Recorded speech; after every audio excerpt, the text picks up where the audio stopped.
The 16th Commonwealth Games, proudly brought to you by Australia's AMP. Qantas, the spirit of Australia. Kellogg Sustain, energy to keep you going. The people at Ford. And Telstra.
The Commonwealth Games. For so long, the arena of sport's most cherished moments. For more than 6 decades, the Empire and now the Commonwealth has sent its finest to this gathering of nations. In 1998, they've made the pilgrimage again. This time to Kuala Lumpur, the first Asian city to host the friendly games. Against this exotic backdrop, almost 500 Australian athletes will match their talent and spirit with the best from 70 nations. Tonight from Kuala Lumpur, the opening ceremony. All the pageantry, passion and pride as the teams parade at the 16th Commonwealth Games. Live and exclusive from the capital of Malaysia on Nine's Wide World of Sports. Hello and welcome to Kuala Lumpur, or as the locals would say here, Selamat Datang. Today marks the opening of the 16th Commonwealth Games, the first time they've ever been held in Asia.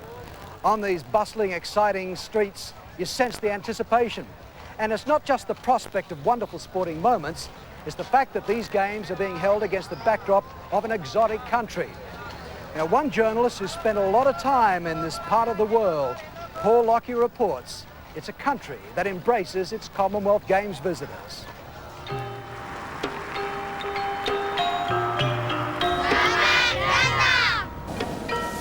Selamat datang. Selamat datang. Selamat datang. Selamat datang. Selamat datang. Hai, selamat datang. Selamat datang ke Malaysia. Selamat datang. Selamat datang. To Malaysians, it's no casual greeting, but a warm and very sincere welcome now being extended to the Commonwealth Games visitors, who can't help but be impressed by the efforts that have been made by this country to host the event. It's something that's dramatically brought home from the moment of arrival. A huge new airport built to accommodate the Games visitors, with long-term plans that it'll become a crossroads for air travel in Southeast Asia. The trip to Kuala Lumpur reveals a city that has reached for the sky, with the world's tallest building, the Petronas Towers, at the centre of a construction boom that accompanied a prolonged period of economic growth. That came to an abrupt halt months ago, but despite the downturn, construction of the Games facilities continued on a grand scale. Malaysia now boasts some of the most impressive sporting venues in the region, with the track and field stadium capable of seating 100,000, the centrepiece of the main Games complex. In total, $1.5 billion was spent on Commonwealth Games infrastructure, which the government says is an investment in the future. But it is also a statement by Malaysia about its place in the world. I think that we can prove to the world that our country is capable to organize such a big event. It's an opportunity for me to watch a world standard game in my own country. And we hope that we can do our best to show the world that Malaysia can do it. Malaysia boleh. This country, with its ethnic mix of Malays, Indians and Chinese, has undergone enormous changes in the 4 decades since it gained independence from British colonial rule. And there's genuine pride shared by the people at Malaysia's ability to host the Games. Here in Malaysia, we are all proud that we are able to host such a big sporting event. It's one of the biggest in the world. Looking at the response in Malaysia, and I'm as a citizen of Malaysia, and everybody is ready to go. Malaysia is calling this its coming out party. There's certainly no shortage of invitations. Well, if you don't feel welcome here, you won't feel welcome anywhere. We're just under 30 minutes to the opening ceremony. In the meantime, soaking up all that atmosphere out of the National Sports Stadium is Eddie Maguire. Now, Eddie, I do believe you have the best seats in the house. You better believe it, Ken, and what a sight it is too. Over 100,000 people tonight here at Bukit Jalil, just south of the Malaysian capital of Kuala Lumpur. And what a night it is going to be. A night of pomp, a night of colour, a night of absolute culture here the Malaysian way as we celebrate the opening ceremony of the 16th Commonwealth Games, the first ever held in Asia. And of course, every 4 years the Commonwealth come together in the name of sport. Joining me tonight to take us through some of the culture and some of the spiritual aspects of tonight's opening ceremony is Adlina Ahmed, who is one of the top TV stars here in Malaysia. Adlina, you can just feel a sense of pride right around this stadium tonight. Yes, I'm proud. The whole stadium's proud. The whole nation's proud. It's the first time an Asian country is hosting the Commonwealth Games, and a lot of time, a lot of preparation has gone into making this the best Commonwealth Games, we hope. Now, Adlina, it's a great night for everybody. The conditions have been perfect for us. We've been blessed. There's no rain coming. How much preparation has gone into this night? Well, months and months. I think from every level of society, you know, the infrastructure to just the planning, very detail of the games. Lots of painstaking work has gone into making this games a success. And what can we look forward to tonight? Lots of colour, lots of song, lots of dance, done the Malaysian way. Well, it is all about sport, there's no doubt about that, as well as the culture of this magnificent city of Kuala Lumpur and the country of Malaysia. And one man who knows more about both of those things, that's the culture of sport, is Phil Liggett, who is the voice of cycling right throughout the world and one of the world's great commentators. And Phil, well, you go to all these type of events, but tonight there's something special about it. I do seem to get around, don't I, Eddie? But you know, this is only my 4th Commonwealth Games. I'm a new boy at this. And we've gone from the reign of Edinburgh back in '86. I feel very privileged to be here tonight in Malaysia. There's something about sport, isn't it? It just captivates the imagination of the world. We get over all the drug problems, and you've just come from the Tour de France, and we get over all the politics, and at the end of the day, when we see the athletes out there, it's just one of the great moments. Yes, of course, and to the athletes in the Commonwealth Games, there is that little extra, because these are the friendly games, they're not the Olympic Games, and they've come here hopefully to win a lot of medals. But you know, the people here are going to cheer just about everything. You can feel the atmosphere. The Malaysians are very proud of the country. They'll be very proud of these games. Well, things are hotting up here, there's no doubt about it. Not only the temperature, but a great atmosphere building for the opening ceremony of the 16th Commonwealth Games. Ken, it's back to you. Thanks, Eddie. You're going to have a great night out there. In the meantime, we're soaking up the atmosphere and we're going to be checking out how the Aussies are settling in here in Kuala Lumpur.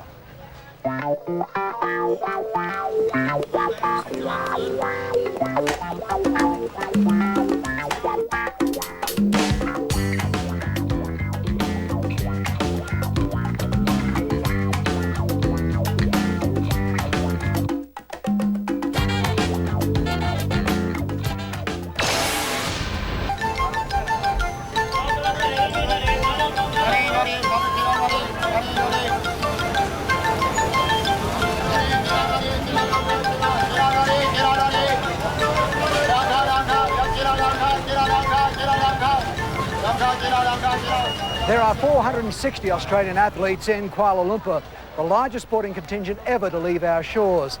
And over the last week or so, the bulk of them have been arriving here to settle in. Anne-Marie Sparkman caught up with them. Block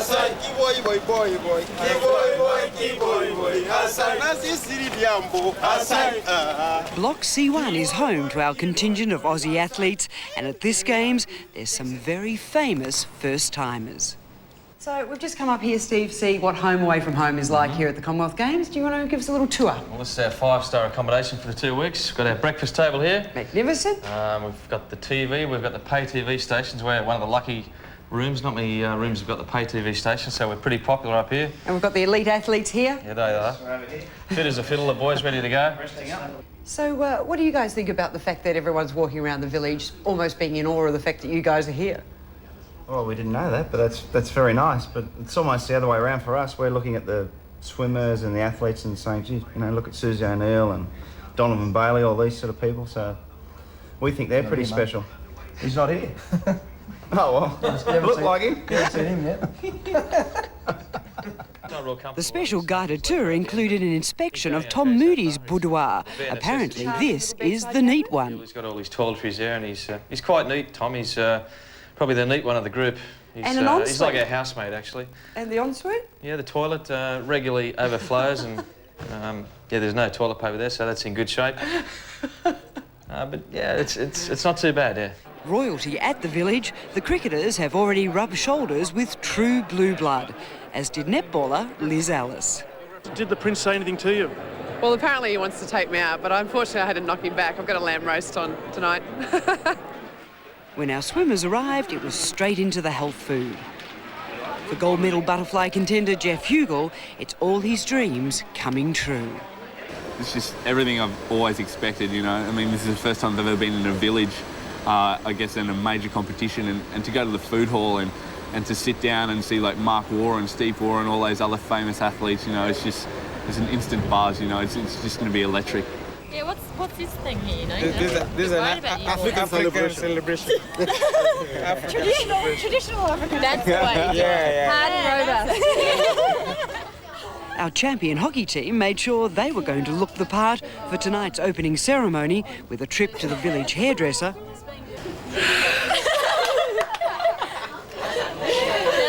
I'm sorry, Mum. It's fantastic. I mean, the people are just so friendly. Everybody you walk past, they seem to say hello, and they're great. And I think they love Australians because, I mean, I walked past a security guard today and he started singing the I Come From a Land Down Under song, you know? It's fantastic. What do you think, girls? Sensational. Beautiful. Don't worry about the tournament. You look good for the opening ceremony. Stop the hockey. It must be wonderful to be part of an Australian sporting team overseas. And we'll be keeping a close eye on them over the next couple of weeks. We're counting down to the opening ceremony. We'll take you back to the National Sports Stadium right after the break.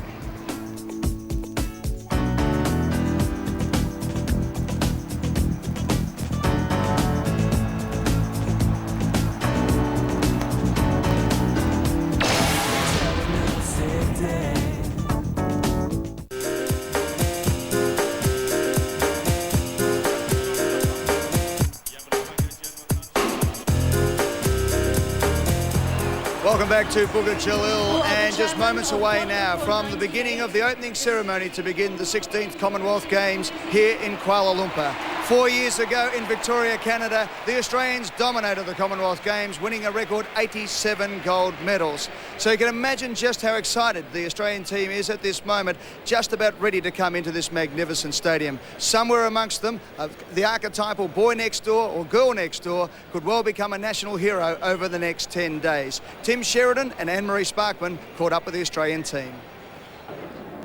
Well, there can't be too many more exciting moments in sport than when an Australian Games team leaves for an opening ceremony. And Nova Peris-Kneebone, you're obviously looking forward to this. I am. This is my first opening ceremony. I missed the Atlanta, so I'm very excited.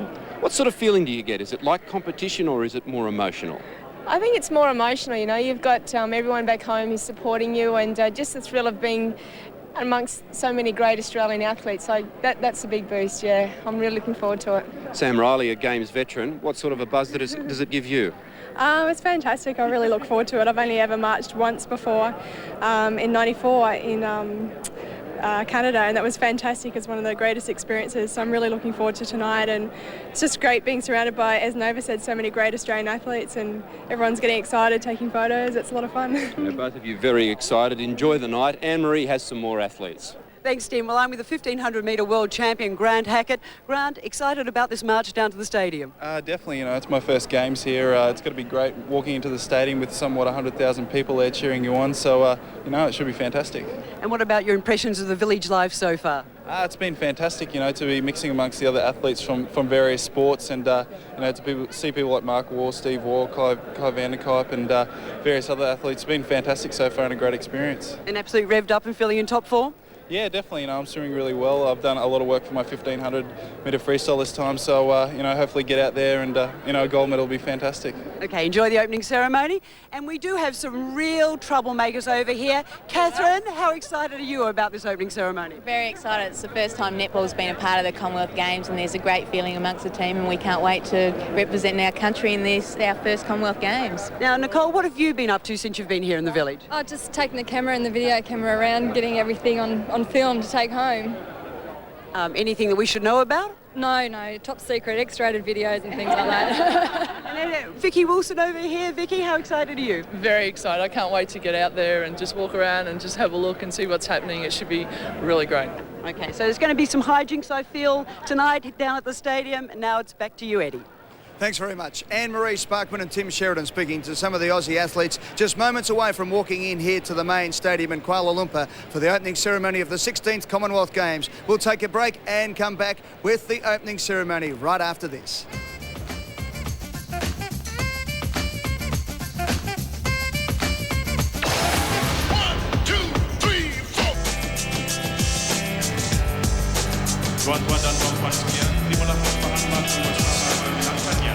Welcome back to Kuala Lumpur, Bukit Jalil, a magnificent stadium, capacity 100,000, and the atmosphere is bubbling here tonight on this balmy, hot Malaysian evening. Phil Liggett, just the feeling in here at the moment as we look at down on this magnificent stadium.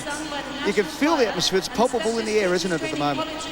Absolutely superb, Eddie. In the last half hour, the atmosphere has become electrical here. These people have come for one reason, and that's to enjoy themselves on what for them is a very, very unique happening.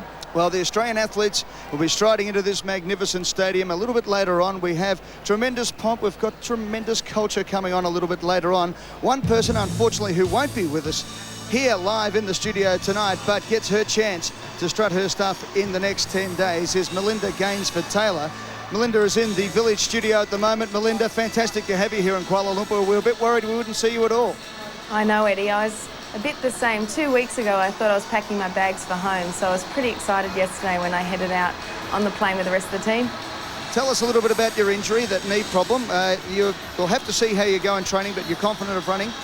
Absolutely. Unfortunately, I've had it for probably about 5.5 weeks, and I was over in Europe trying to do my European campaign, which is really the lead up to the Commonwealth Games, and unfortunately my knee started to get sore, and then I couldn't run on it full stop, so I headed back to Darwin and headed up with my own Australian medical team, and finally they've got me on track, and I actually did a sprint yesterday and it came off quite well, so I'm hoping the next week will go quite well so I can get out there and run and compete for my country. Good on you, Melinda. We look forward to talking a little bit later on, but the action is absolutely building up here now in the main stadium. Joining me as well was Phil Liggett and Aslina Ahmed. And Aslina, it's all about the cultural build-up this evening. Can you just explain to us a little bit about this song, Let's Make It Great? This is the official song of the 16th Commonwealth Games. And singing it are four of our very popular singers, Roy, Anwar Zain,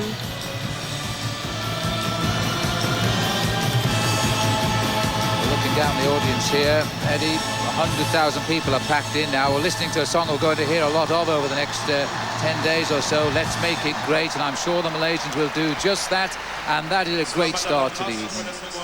Television dari dalam dan luar negara yang sedang menyaksikan siaran secara langsung bermula dari sekarang. Majlis Pengurusan Resmi Kuala Lumpur 98. Everything announced in the Malaysian language, and then it will be repeated in the official language of the Commonwealth Games, which is English. As Lena, you might explain to us what the saying is in Malaysian there across the stadium. It says Selamat Datang, which means welcome. Commonwealth Games in Malaysia. And what people will see right throughout this evening is the human graphics there are performed by 4,840 members. They are, in fact, people holding up cards. Now, Phil, we've seen this a number of times at opening ceremonies and the likes, but nothing like what we're going to see tonight. In fact, altogether, there are 287 graphics and flags of the 70 Commonwealth countries, and scenes of Malaysian lifestyles and achievements, which will be performed right throughout the opening ceremony. It's absolutely magnificent, and keep your eye on that right throughout our programme, because you'll see it change all of the time. Commonwealth Games Federation, Mr. Michael Fennell. We have the arrival now of Michael Fennell. The Olympic Council of Malaysia, Tan Sri You can hear the President of the Olympic Council of Malaysia as well, Tan Sri Hamzah. Selaku tuan rumah Kuala Lumpur 98 Sukan Commonwealth ke-16, Kanada selaku tuan rumah tahun 1994 di Bandaraya Victoria, dan England. Penghormatan diberi kepada Bandaraya Manchester selaku tuan rumah Sukan Commonwealth tahun 2002. Diiringi lagu bersama kemenangannya. The arrival of the chairman of the Commonwealth Games Federation, Michael Fennell, from Kingston, Jamaica, as well as the Chief of Defence Forces, Tan Sri Hashim, the 63-year-old who retired in 1992, having served in the army for over 38 years. The Commonwealth Games in 2002 to the tune of Let's Make It Great.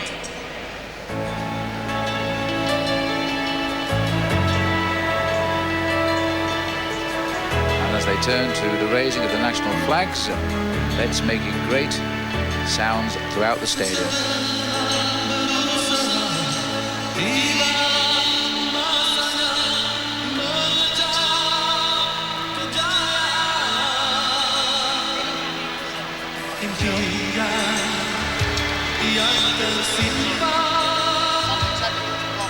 Malaysia menganjurkan Kuala Lumpur 98 Sukan Commonwealth ke-16.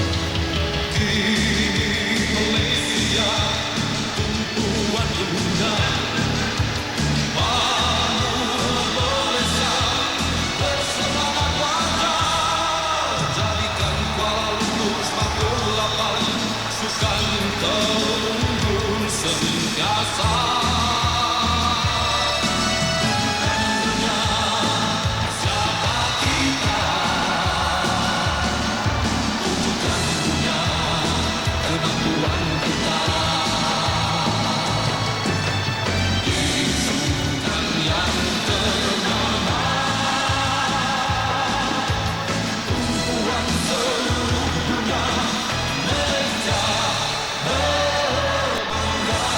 Raising of the national flags of Canada, Malaysia and England, representing Victoria, Canada, where the Commonwealth Games were held 4 years ago. Kuala Lumpur, where the next 10 days the Commonwealth's eyes will be on. And, of course, in England in 4 years' time, where Manchester will be the host city for the 17th Commonwealth Games. And they're going to have to work very hard after what they will see here over this next period of the 16th Commonwealth Games. Manchester, I think, will be ready.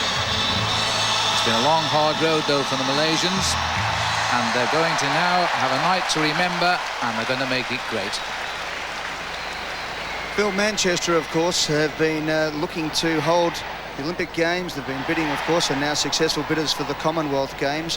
It'll be great to get the Commonwealth Games back to the home country again. It would be nice, and in fact, strange enough, England's only hosted one Commonwealth Games in all of its history. We've had it at Wales and twice in Scotland before, but they're going to build new stadiums in Manchester, and then the rumour is, if it's still true after what we hear about Manchester United, that could be the new home in 4 years' time of Manchester United as well. And now the arrival of His Royal Highness Prince Edward, the chairman of the Commonwealth Games Federation. Representing, of course, Queen Elizabeth II. Received here by Michael Fennell, Commonwealth Games Federation chairman.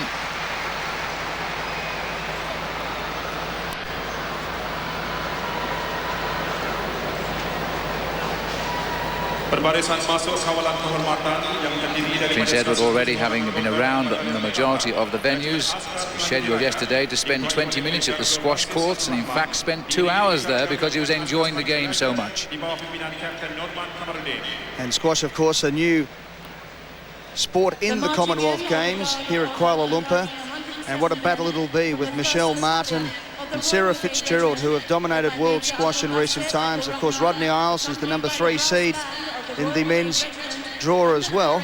Unfortunately, from Pakistan, Jansa Khan will not be attending, Phil. He unfortunately is estranged from his Malaysian wife and won't come to Malaysia, because if he does, he's up for about $750,000 in alimony. So he's decided to let the Commonwealth Games go by. Fairly solid reason, if you ask me, Eddie. But there are 7 new events here in Victoria, and 70 nations a record. Here's the arrival of the Honour Guard. It's the 1st Battalion, the Royal Malay Regiment, made up of 108 members. The central band from the Royal Malay Regiment.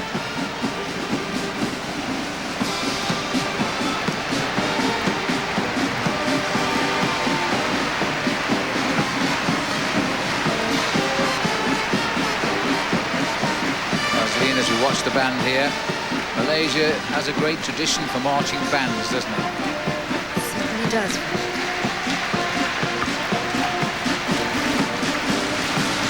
As you can see, the crowds are really loving it.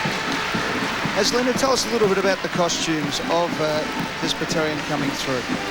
It's a traditional Malay costume for men, worn with a sarong in the middle, and with long pants and a long tunic with a songkok, which is the hat, the black hat that you see.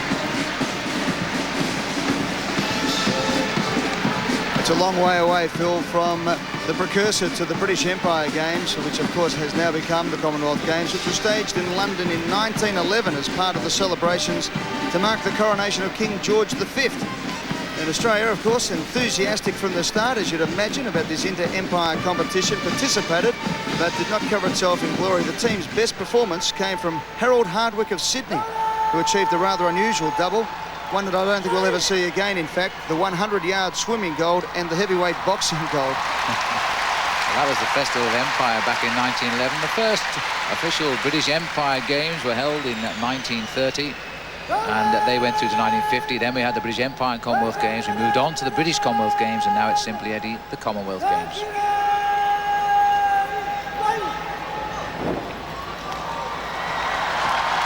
We'll take a break and come back with more from Kuala Lumpur as the opening ceremony hits full swing here for the opening of the 16th Commonwealth Games.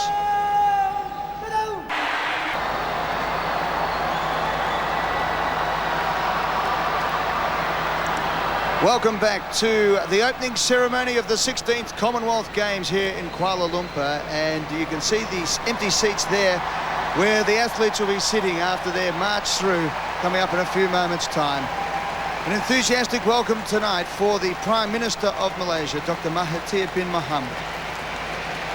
Dr. Mahathir is our 4th Prime Minister. He was elected to Parliament in 1964 and to the Senate in 1973. And he's always been a great supporter, I think, hasn't he, of sport? Yes, he has. He and his wife. Aslina, tell us a little bit about the build-up over the last 6 months. There have been problems at times. Obviously, the Asian economy has been hit severely in recent times.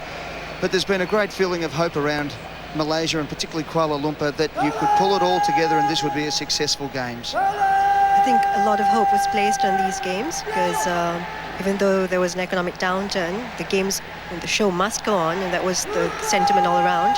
And I think tonight is a culmination of all that effort. Number of dignitaries here tonight as we hear this enthusiastic welcome for the Prime Minister, Dr. Mahathir. Juan Antonio Samaranch, the President of the International Olympic Committee, also part of tonight's opening ceremony here in Kuala Lumpur. The President takes the dais, and 72 years of age. I have to say, Eddie, he certainly doesn't look that. He looks fit enough to take part in the Games. And as Lena said, has been part of the Parliament since 1964, so it obviously keeps him pretty fit. looks over the 1st Battalion of the Royal Malay Regiment, and it's their band playing, led by Captain Norman bin Kamaruddin.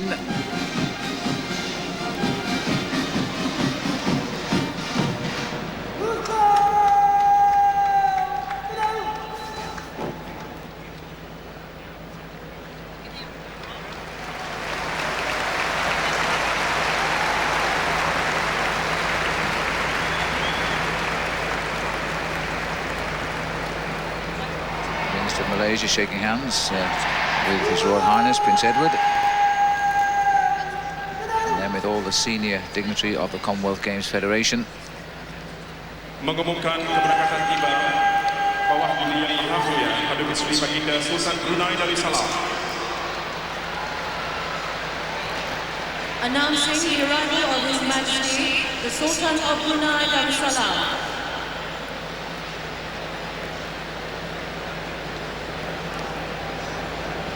As you can hear in the background, now the arrival of the Sultan of Brunei.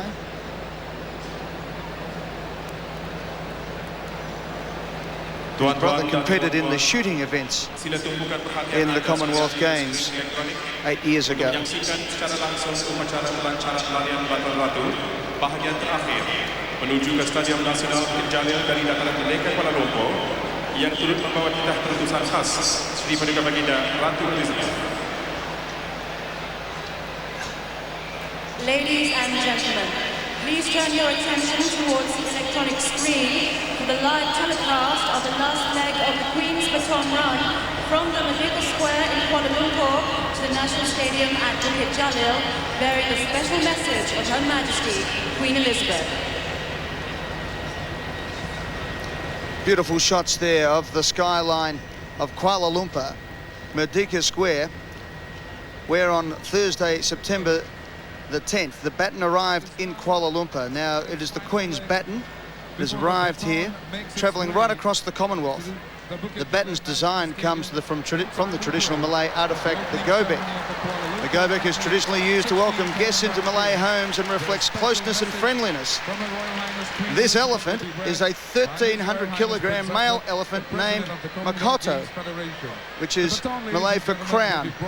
He resides usually at the Malacca Zoo. He's 6 years of age and is about to enter the square right now. And this magnificent animal was also used as Lena, the significance of the elephant.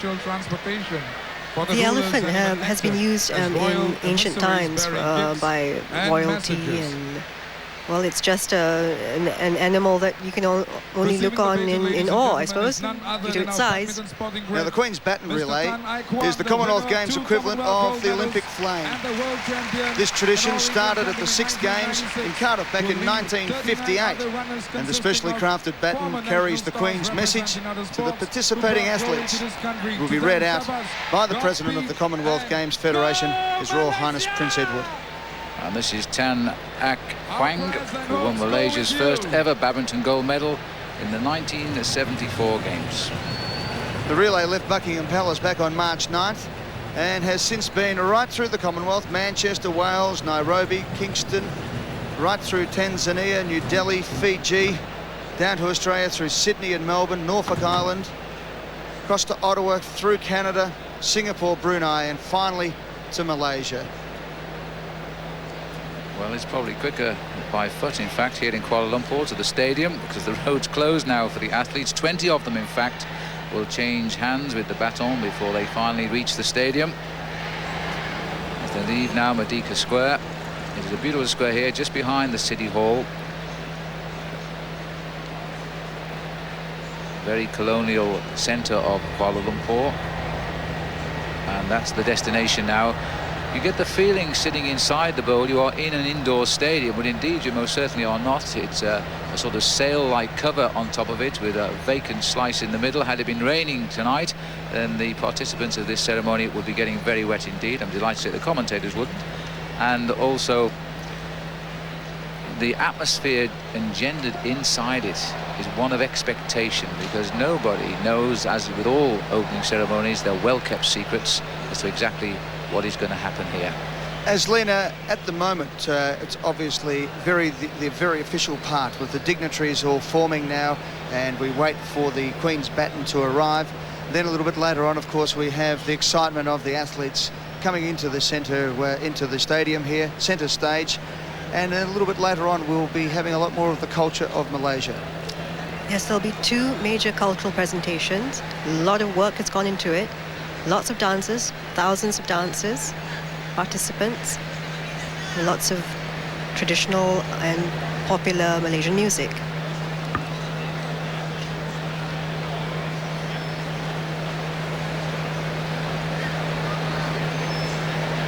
Magnificent bright colours right throughout the stadium.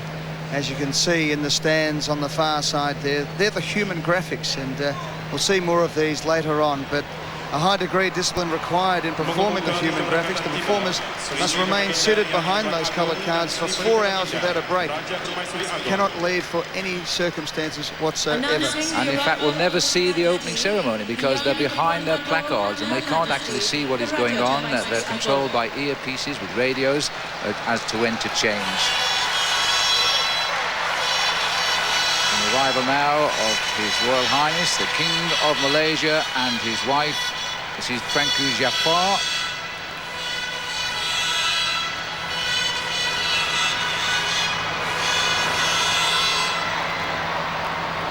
Flags are waving all around the stadium now. The King is the Sultan of the state of Negeri Sembilan, and the 10th King. He's now 76 years of age. He has a remarkable background. He fought against the Japanese during World War II and then afterwards continued his education at Nottingham University in England, then went on to study at Oxford University and the London School of Economics. His diplomatic career began in 1957. He eventually worked his way through to the rank of Assistant High Commissioner in London and then on to the United Arab Republic as Ambassador. He also served terms as High Commissioner to Nigeria and Ghana. Now, he and his family are known as the Royal Sports Family, as Lena. They are very much interested in the games of cricket, tennis, badminton, squash, hockey, golf and football. And while golf and football aren't part of the Commonwealth Games, the Royal Family will certainly have a great interest in what's happening over the next 10 days. Yes, indeed, Eddie. And Malaysia has a unique system of a rotating monarchy to accommodate the 8 royal states. So every 5 years, the Rulers' Conference will elect the next royal house to preside as the sovereign for the nation. So far, we've gone through an entire rotation of 40 years. No conflict in that rotation at all? No, by consensus.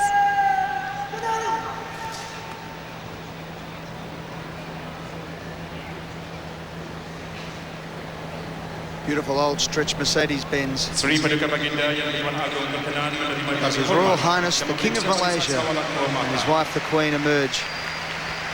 His Majesty, the diPertuan Agong, has graciously consented to receive the royal salute and inspect the Guard of Honour.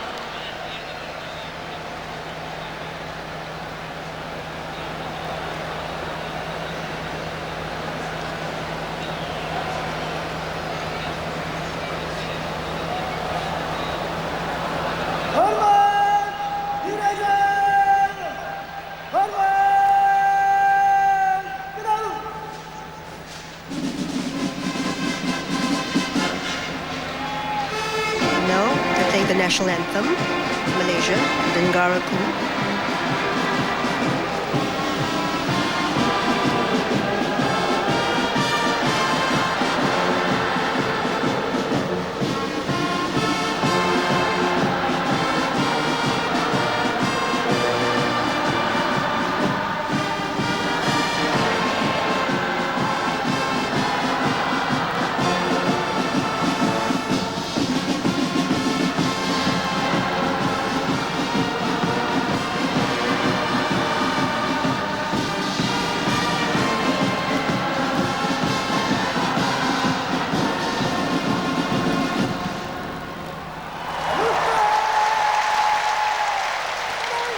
Interpretation of Negaraku is my country, and Malaysia is going to be Commonwealth country for the next 10 days or so.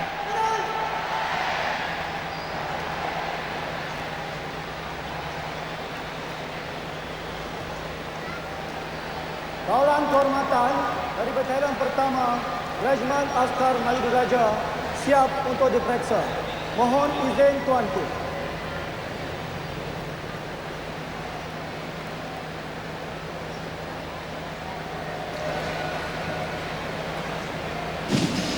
Now we see His Royal Highness, the King of Malaysia, inspecting the guard.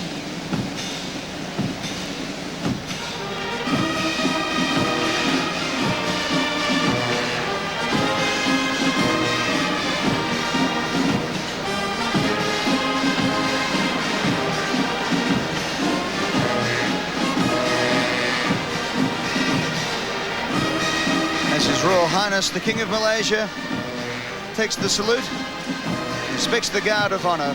We'll take a break. Be back shortly in Kuala Lumpur as the athletes prepare to march into this centre stadium here at Bukit Jalil for the 16th Commonwealth Games.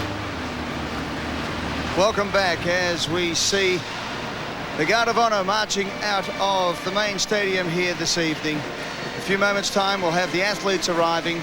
And Kieren Perkins will be proudly bearing the Australian flag, following a magnificent tradition. Ian Hale, the shooter, back in 1994. Lisa Curry-Kenny in 1990. Michael Turter, who will be calling the cycling with us here on Wide Water Sports in 86.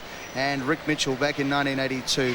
Great athletes, all of them, and what a great honour it will be for Kieren Perkins. Melinda Gainsford is back in the the Games compound, the athletes compound now in the village. And Melinda, it's a magnificent sight. How does it feel back there?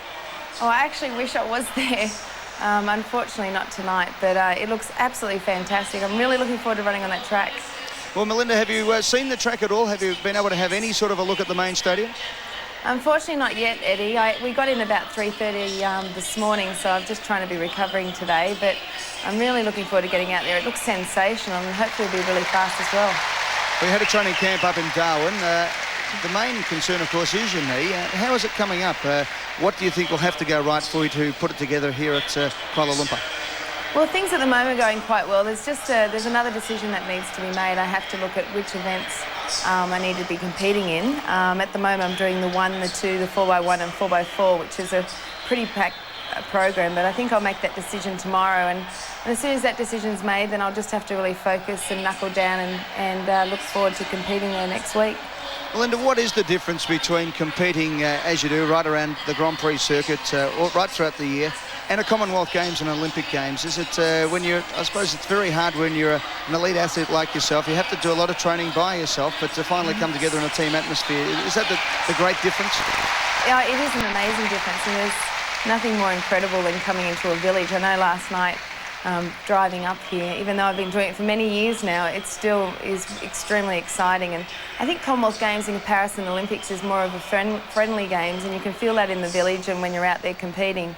So it's very enjoyable for everyone to get out there, but at the same time, there's some really tough competition. Well, Melinda, it's a magnificent scene here, as you can see at the moment. You've been dogged by injuries over the years. You were put out of the 93 World Championships with a hamstring injury back then. It must be frustrating when you really get onto centre stage to have the chance to really perform and just for your body to break down the way it has in recent times. Absolutely, it is unfortunate. And I look back to last year, it was quite a successful year for me. It was faster than I've ever ran before. I only wish I could have that preparation, but it's just one of those things. When you're wanting to become one of the best in the world, you need to train harder, and in training harder, it also means that there's a lot of wear and tear, and unfortunately the body breaks down. But I've got a few more years left, so I have to look after this one and then focus on 2000. Good on you, Melinda. We'll talk to you a little bit later on. Melinda Gainsford-Taylor in the Athletes Village as we see the march in as it passes the Royal Box and proceeds to the seating area. The central brass band comprises the Royal Malaysian Armoured Corps, the Royal Malaysian Navy, the Royal Malaysian Air Force and the Royal Malaysian Police. This band is led by the Deputy Superintendent of Police, Abu Bakar bin Long, and they'll be playing a medley of songs by P. Ramlee, a leading composer, singer, director, actor from Malaysia, the late P. Ramlee. Hadirin sekalian, bendera negara Asia pertama terpilih menjadi tuan rumah Kuala Lumpur 98, Sukan Commonwealth ke-16, Malaysia. And here we have the Malaysian flag entering the stadium. Of the first Asian country hosts of the 16th Commonwealth Games, a flag which will now fly proudly throughout these games as it marches up for what will be the finishing straight in the athletics events as the games become open. Magnificent spectacle. The second flag you'll see is the Federal Territory flag representing the city of Kuala Lumpur.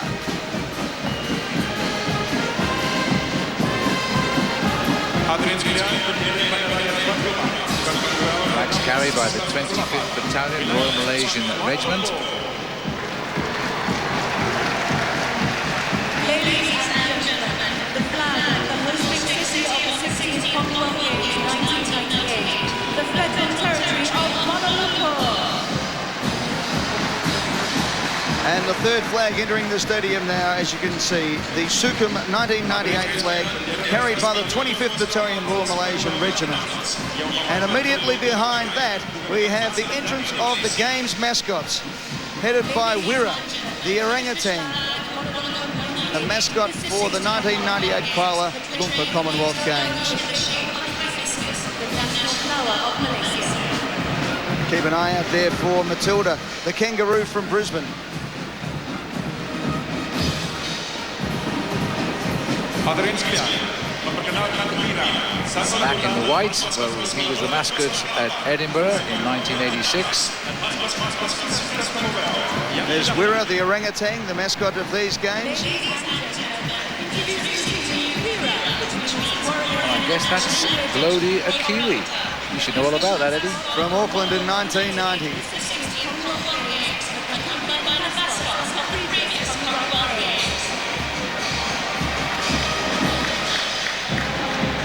As the mascots move up the home straight, it's time now to welcome Wally Foreman and David Colbert as we see the first team enter the main stadium here tonight for the opening ceremony of the Kuala Lumpur Commonwealth Games. Thanks, Eddie. Good evening, everyone, and it really is a spectacular sight.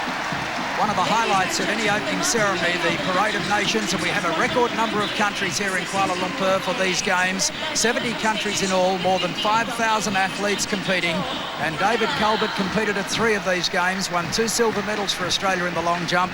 Clearly a memorable moment, I'm sure, for you, David. It is indeed, whether it's your first games or like our shooter, Philip Adams, it's his 5th games. It's a magic moment as we see the Canadians, Marianne Limpert, the 25-year-old swimmer, and this is what you do when you celebrate your arrival at the Commonwealth Games. A lot of hard work has gone in to getting the athletes here today, and this is a time to celebrate before 10 days of intense competition.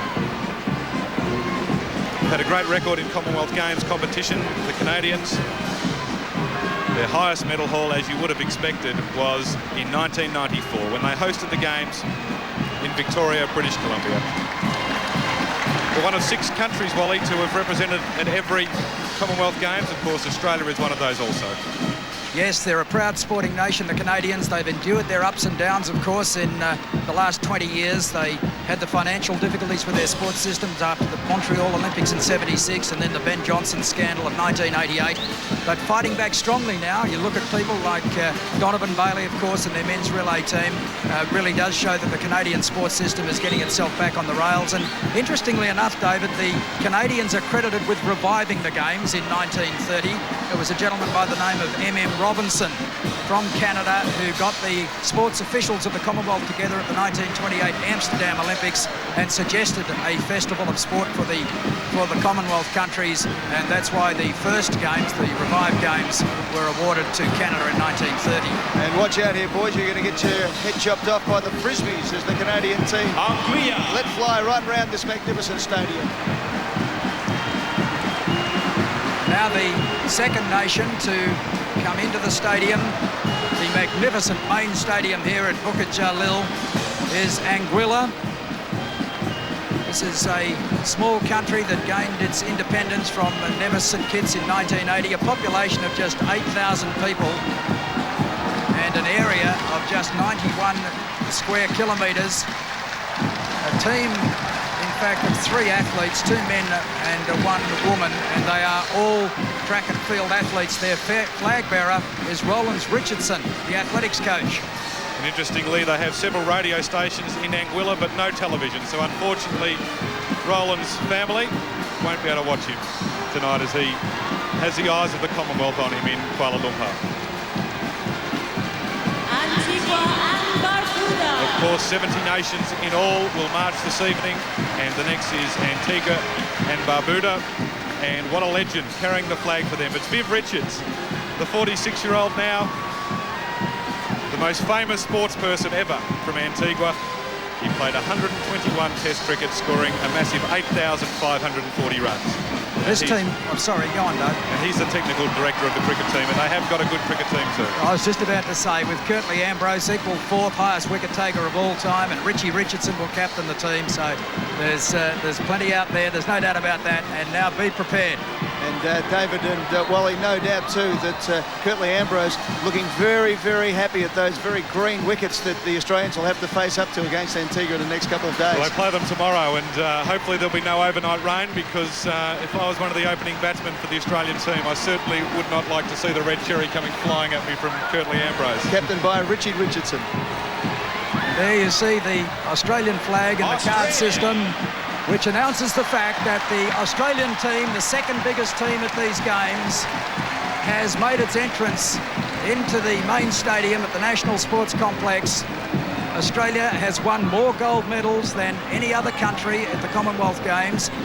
England has the greatest aggregate tally, and there's our flag bearer, Kieren Perkins, 4 gold medals in Victoria in Canada, including 2 world records, and of course a silver medal at Auckland in the 1500 metres in 1990. Vicky Wilson in the foreground, the captain of the Australian netball team, making their debut here. This is a powerful Australian team, and there will be plenty of interest in performances from almost every sport. Clearly one of the best sports nations in the world now, an outstanding elite sports system built on a network of institutes and academies nationwide. Mike Justiniano, the pistol shooter in the foreground. What a great moment for the 6 new sports. For the first time in the Commonwealth Games, we saw Vicky Wilson, the captain of our remarkable netball team. The cricketers, led by Steve Waugh. Our hockey team, including the Hockey Roos, just remarkable record in international competition, and in this Commonwealth Games they get their chance to put their name on another gold medal.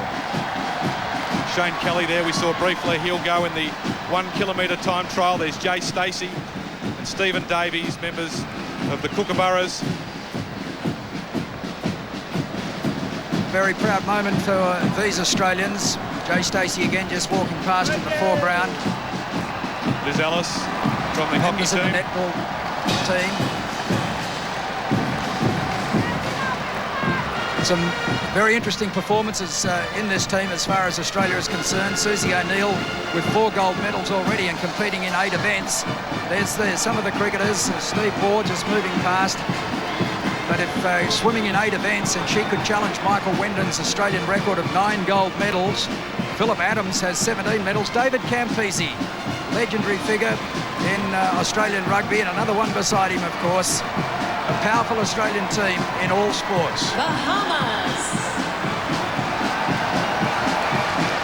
We'll come back to the Australian team as they go around, but let's have a look at the team from Bahamas.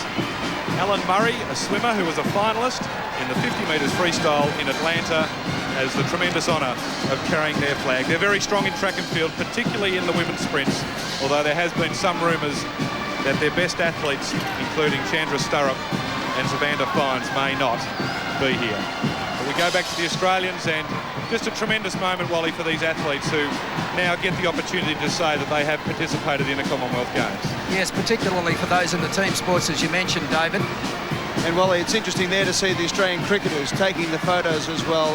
It's a great moment for them. They play in a team game. They play in far-flung reaches of the world, and here they are marching around with the other elite athletes in Australia and really enjoying the moment. And the comments I've had back from other athletes in the village is that they really have enjoyed the experience of having the cricketers there, and the cricketers have enjoyed the environment themselves. So it's terrific to know that they're blending in as well as they are. Rowan Robinson and Matthew Beckenham, the 400-metre hurdlers. They'll join Muzid Abu Hamid in the 400-metre hurdles for Australia. Looks like Rowan's visited the barber this morning.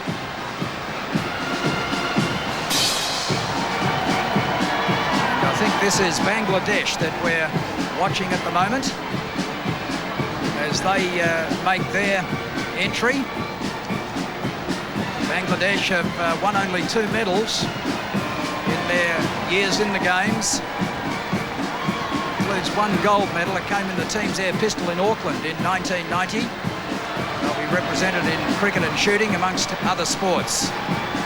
Very large population from Bangladesh have moved over to Malaysia and in Kuala Lumpur, so they received a tremendous welcome into Bukit Jalil Stadium this evening. The team from Barbados, member of the Commonwealth since 1966, and another one of those great Caribbean countries. Again, very strong in track and field. They have Abdul Thompson, who will compete in the 100 and 200 metres. Barry Ford, a young sprint cyclist who won a gold medal at the Central African and Caribbean Games, carries their flag. Plenty of Australians here tonight in the audience too, and what a magnificent roar that went up when the Australian team came into the stadium. Yes, it's a relatively accessible city as far as Australians are concerned, isn't it? So I'm sure many family, friends and fans have taken the opportunity to come to Kuala Lumpur, and there you can see some of them in the front row of seats in the back straight as the Australians march past.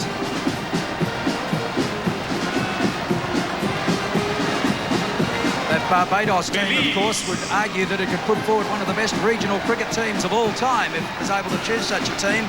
The 3 Ws, Worrell, Weeks and Walcott, Gary Sobers, Joel Garner, all from Barbados. Perhaps only New South Wales could rival it as an all-time, in terms of putting together an all-time great regional cricket team. You're watching the opening ceremony of the 16th Commonwealth Games from the main stadium, the National Sports Complex at Bukit Jalil. We'll be back with more after this break.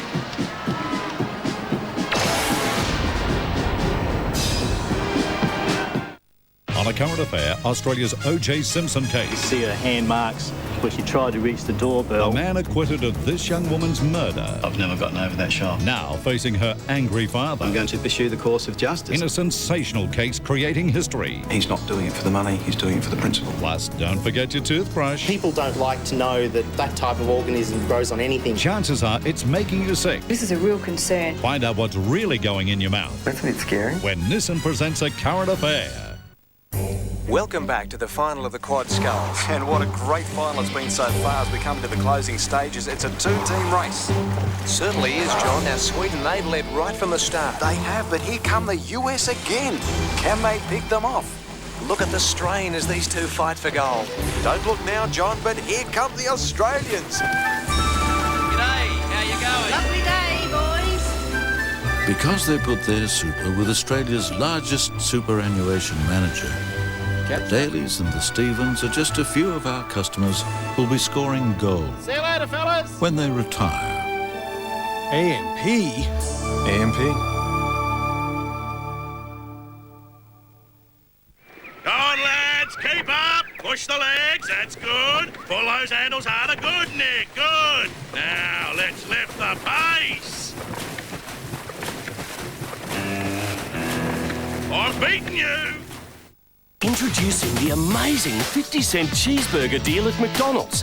Buy any size Coke and you can purchase a cheeseburger for only 50 cents. Only at McDonald's.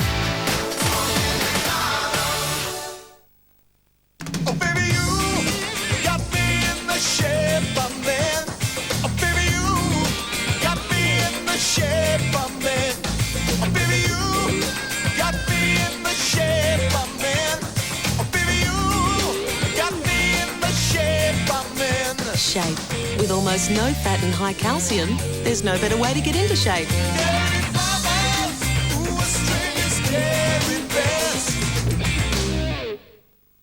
John Howard would like you to think a GST will make Australia strong. Japan's got a GST and an economic crisis. Same goes for Indonesia, South Korea, Thailand, and now Russia. A GST hasn't made any country strong. It's just another tax. Authorised by Barry Jones for the ALP Canberra. Come on, drop the ball. 2, 3, go.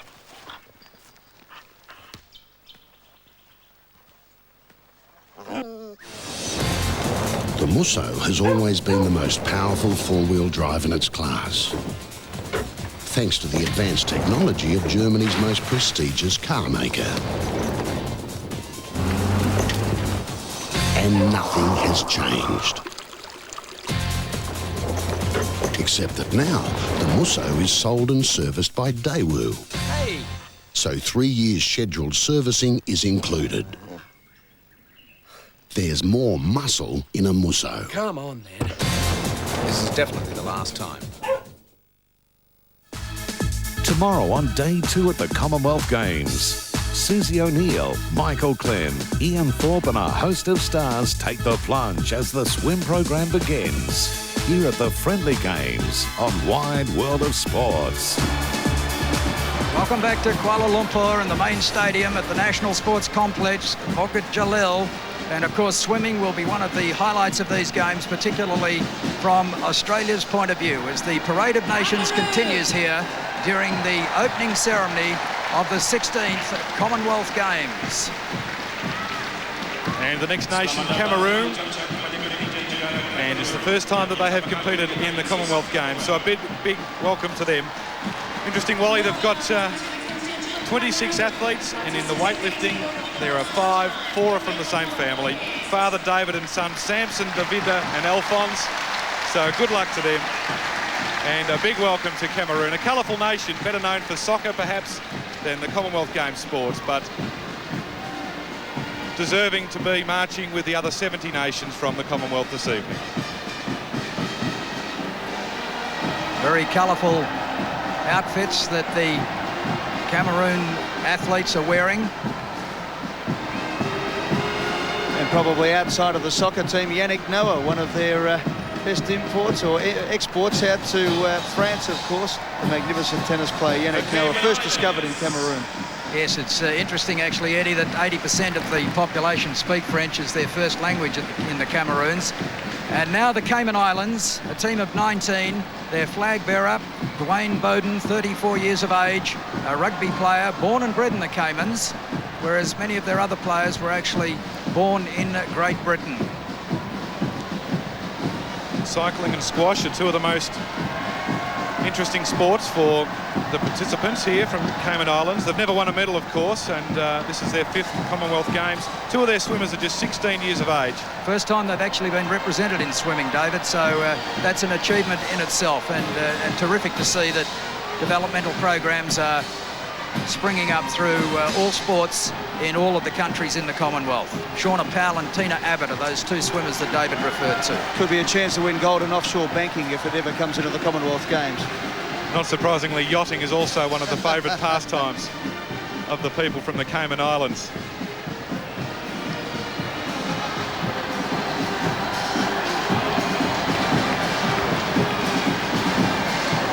The Cook Islands. The athletes now from the Cook Islands. A team of 24 athletes with 12 men and 12 women. And Riera Varno, who is the captain of the women's netball team. Very strong in netball. They're ranked 7th in the world, I should say. And they will be one of the teams to watch out for in the netball competition.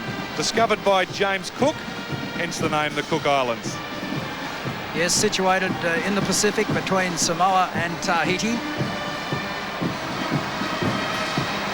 And again, a very colourful team as they make their way into the main stadium here at the National Sports Complex.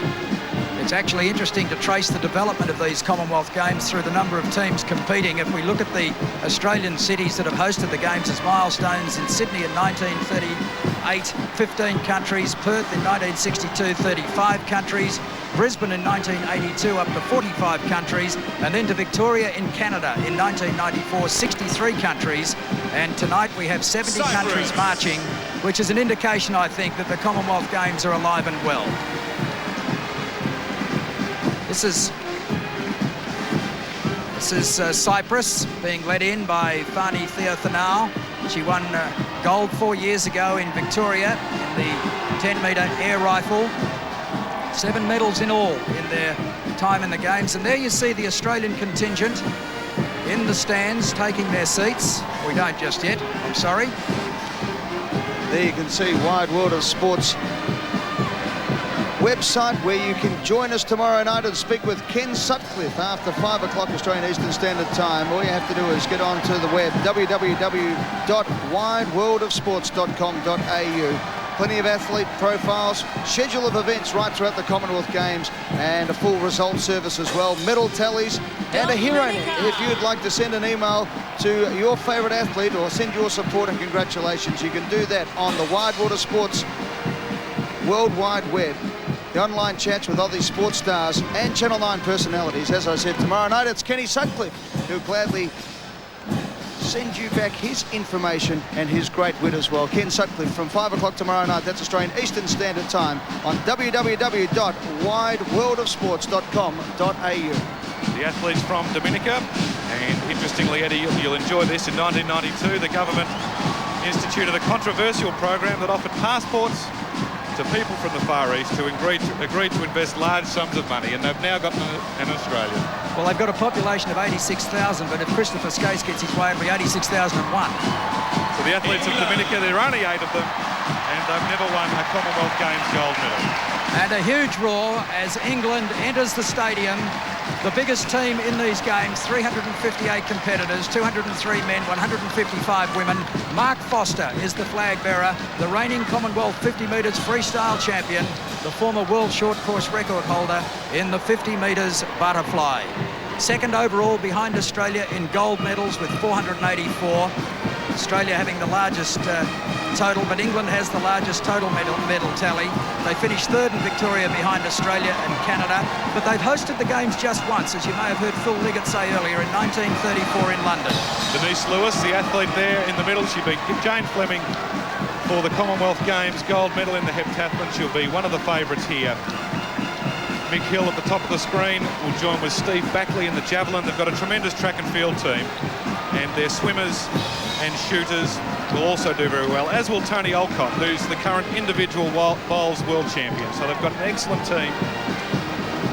An interesting athlete here too, Dave, for England will be Diane Modal, who was sent home in 1994 after being told she'd failed a drugs test, the 800-metre runner. She then fought that suspension and won, and she now finds herself back in the Commonwealth Games team 4 years later. And very important, of course, for England to do well in these Commonwealth Games, with the next game scheduled to be in Manchester in 2002. When we say they finished third behind Australia in the gold medals in 1994, they were a long way back. Australia with 87 gold medals, Canada 41, and England 39. So it was a powerful performance by the Australians in 94, and I'm sure they'll be hoping to repeat that here. And disappointingly, the English cricket team not coming for this tournament. Great to see Australia really throwing its support behind the Commonwealth cause, but disappointing that the English team not there in cricket or rugby. In fact, most of the cricket teams have thrown their support behind these games, Eddie, and it is disappointing that England's not here. The argument I heard was that it clashes with the end of their first-class domestic season, but it's very, very disappointing indeed that they're not represented here. The athletes now from the Falkland Islands, there's just 10. And Bill Charter, a 21-year-old badminton player, making his first appearance at the Commonwealth Games. He actually gave up his full-time job as a printer to train and prepare for these Commonwealth Games. So a fantastic moment for him and his 9 teammates from the Falkland Islands. They only started competing in the Commonwealth Games in 1982, and they have never won a medal in Commonwealth Games competition, but what a moment it is for the athletes from the Falkland Islands. Very hard for them to train, David. It rains 180 days of the year at the Falkland Islands, and in fact, back in 1990 in Auckland, their 2 competitors in the 10,000 metres, when they ran onto the track to start the 10,000 metres, was the first time they'd actually run on an athletics track, so their preparation wasn't quite as good as some of the other athletes. They actually trained on the airstrip in the Falkland Islands, those 2 athletes, and I think one of them also doubled up in the shooting, so they're very versatile. We're about to welcome the athletes from Fiji. Their flag bearer, Faisal Serevi, who is acknowledged as the best rugby sevens player in the world. He captained Fiji to victory in the Sevens World Championship and this year's Hong Kong Sevens. Plays for Leicester in England in the English rugby competition. 330 islands in the southwestern Pacific. only 2 gold medals, and they came in boxing in Brisbane in 1982 and shot put in Auckland in 1950. And interestingly enough, they didn't compete in Canada in 1994. They were exiled from the Commonwealth for 10 years. From 1987, they re-entered just last year in time to compete here in Kuala Lumpur. Their rugby team, Sevens, of course, are the Hong Kong Sevens champions and also the world champions in the Sevens, so perhaps they can add to their 2 gold medals with a win in the rugby competition here. If you've just joined us, you're watching the Parade of Nations and the opening ceremony of the 16 Commonwealth Games from the main stadium at the National Sports Complex at Bukit Jalil. The Gambia. As we now welcome the Gambia. Just 1 medal in their time in the Games. That was a bronze medal. This is a small country situated on the Atlantic coast in westernmost Africa. They actually added the word "the" to their title to separate them from Zambia. Those that didn't know the alphabet, I guess. Only 1 bronze medal to its credit to the Gambia. Drawn to face Fiji in the first Rugby Sevens match in the Commonwealth competition, so an unfortunate draw for the Gambia. There was a high jumper, Sikh Tejan Faye, who cleared 2 metres 10 in Edinburgh back in 1970 to win that medal for the Gambia. The team from Ghana, represented by 35 athletes. Another track and field athlete, Taiko Ibrahim, the 20-year-old who will be representing Ghana in the 100 and 200 metres. They have some very handy sprinters. Some very handy boxers over the years as well.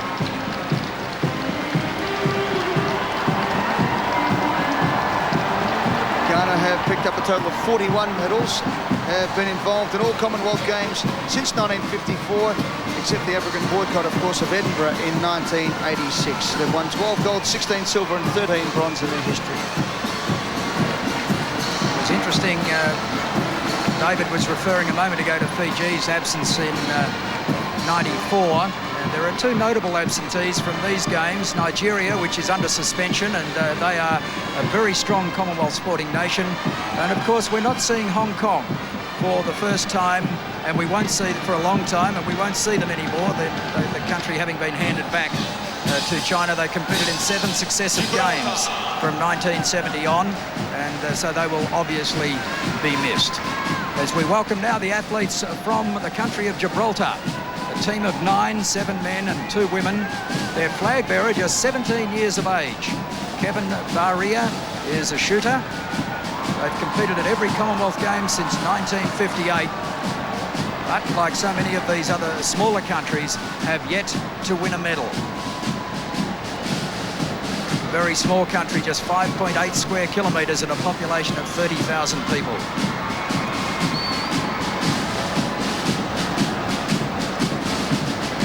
Must be an amazing feeling, David, for some of these athletes, like the athletes from Gibraltar. Their country, 32,000 people walking into a stadium tonight, which is 3 times that amount just watching them walk around. Many a time the athletes don't actually have the facilities to compete in their own country, whether they're lawn bowlers and they have no greens, or they're squash players and they have no squash courts, and they give up a lot to represent their country at a championship like this.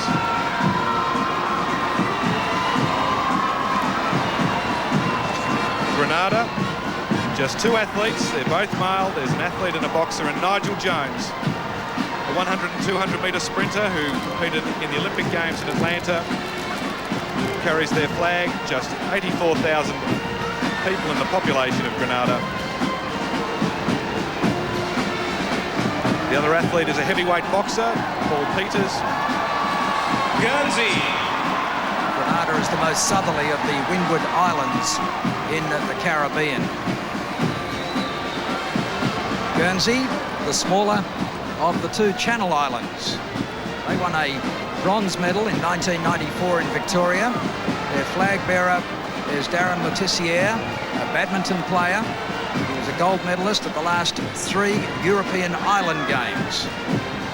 bronze medal in the rapid fire in pistol pairs in Victoria in 1994, and their only gold medal came in the individual rapid fire pistol event in Auckland in 1990. 6 medals in all, a gold, 3 silver and 2 bronze to the athletes of Guernsey. And it's indicative that a lot of these smaller countries have many family members, and the Tomlin family from Guernsey are one of those. Father Derek will compete in the 10-pin bowling.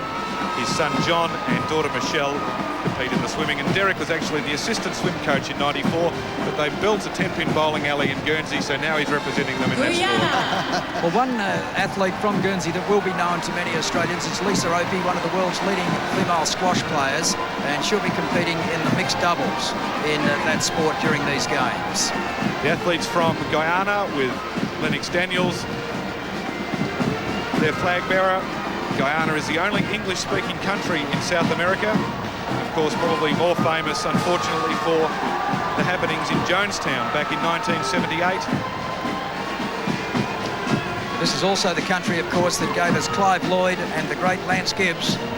And perhaps Clive Lloyd, before the Jonestown disaster, had put Guyana on the map. It's on mainland South America.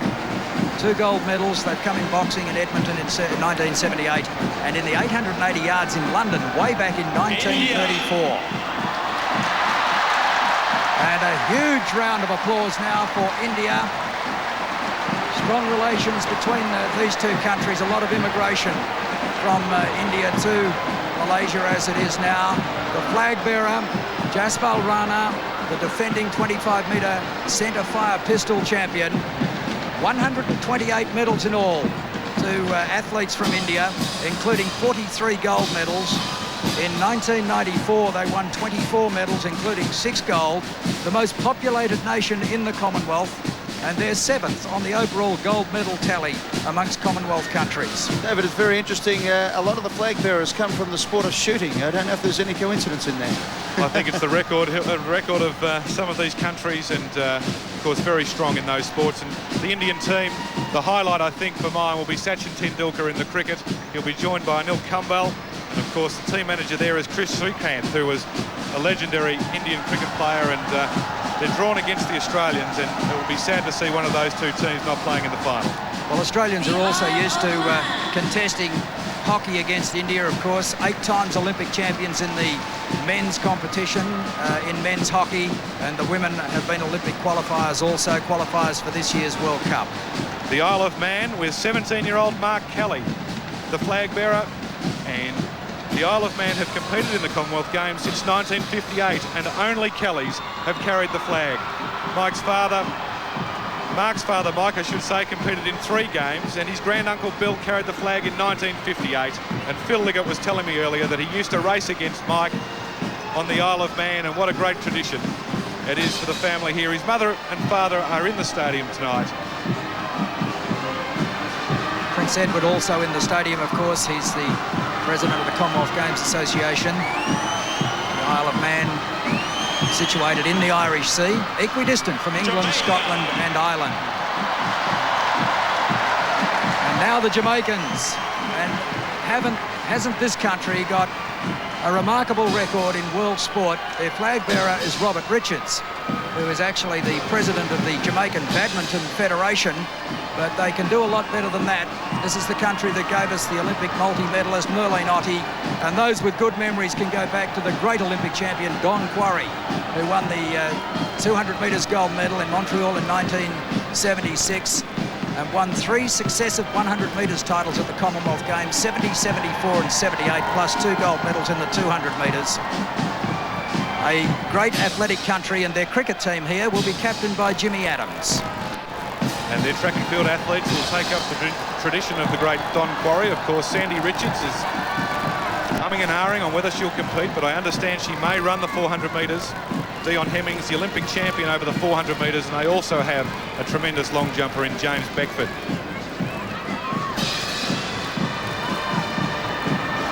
Always very popular, the athletes from the countries of the Caribbean.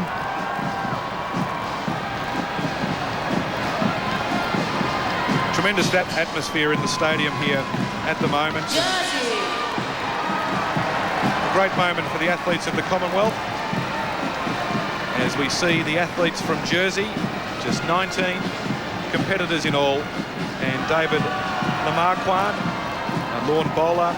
It's his 4th Commonwealth Games and the 2nd time he has been the flag bearer for Jersey.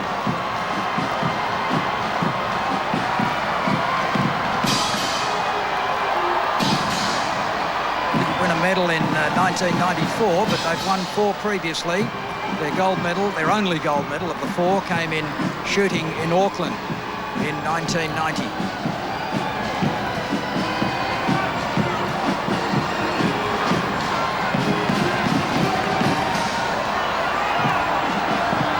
See the entrance of another very popular team in Commonwealth Games competition, and one that enjoyed incredible success on the track in 1994. And there you see the cards displaying Kenya's entry.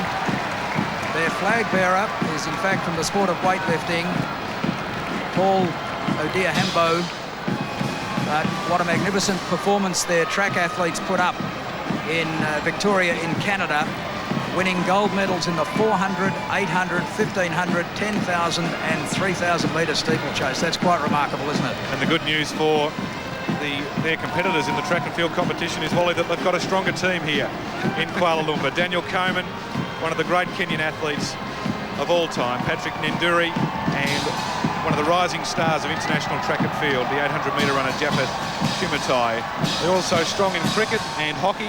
Recent introduction to both of those sports, but have equipped themselves well already in these games. What's not known is that they had a great sprinter back in the early 60s. In fact, at Perth in 1962, it was a Kenyan by the name of Serafino Anteo who won the sprint double.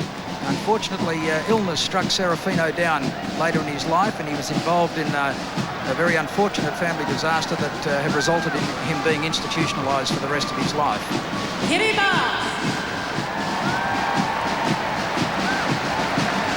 Another of the newcomers to the Commonwealth Games. We saw Cameroon earlier. This is Kiribati. Just 3 athletes. They're all weightlifters. Just 79,000 people in Kiribati, which includes 3 large islands off the Pacific Coral Coast. Welcome to the contingent from And this is their first appearance in the Commonwealth Games. Well, if you've just joined us, you're watching the Parade of Nations as part of the opening ceremony of the 16 Commonwealth Games from the main stadium at the National Sports Complex in Bukit Jalil, Kuala Lumpur. Stay with us, there's plenty to come. We'll be back after this break.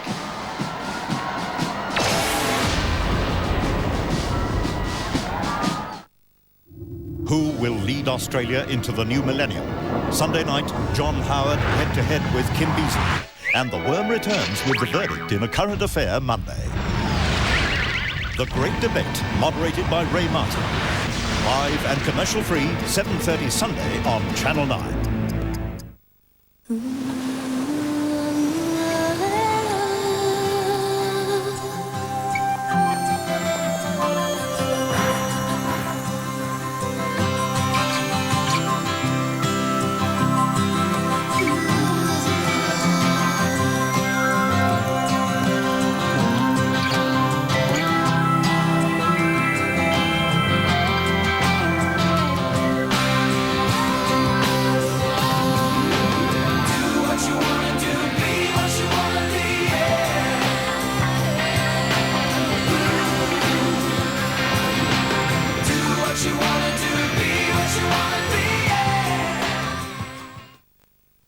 It all started with Ben and 2 McDonald's Quarter Pounders. And now it's here, McDonald's double quarter pounder with cheese, with 2 beef patties and 3 slices of cheese.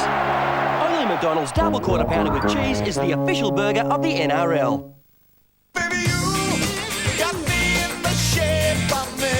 Shape. With almost no fat and high calcium, there's no better way to get into shape.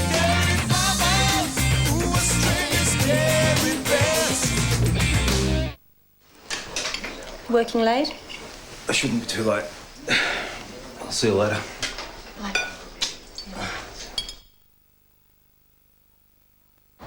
Late for your new job? Yeah. Good luck. Thanks. Mummy's got to go to work now.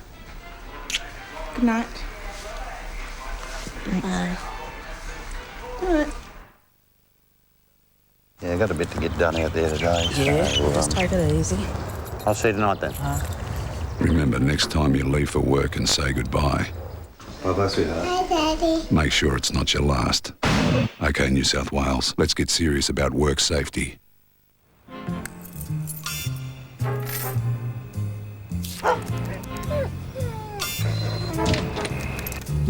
Home style. Look at that. Lamb, veggies, and pasta. Oh, mate, I think you did better than me. There you go, son.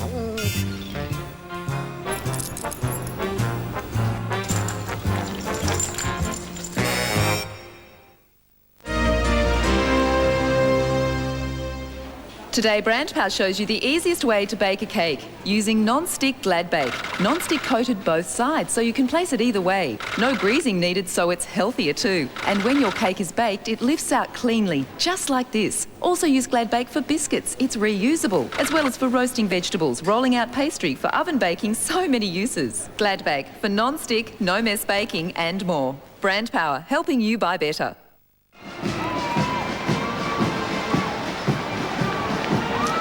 Welcome back to the main stadium at the National Sports Complex in Kuala Lumpur. And there you see the Australian team at the back of that set in that stand as we come out and have a look at this magnificent stadium, 100,000 seats. And there aren't too many empty seats here tonight other than those that will be filled by athletes from the competing countries. And you can hear in the background the Central Brass Band, which has been going non-stop right throughout the parade of athletes. They are the Royal Malaysian Armour Corps, the Royal Malaysian Navy, the Royal Malaysian Air Force and the Royal Malaysian Police. And boy, have they earned their money tonight so far.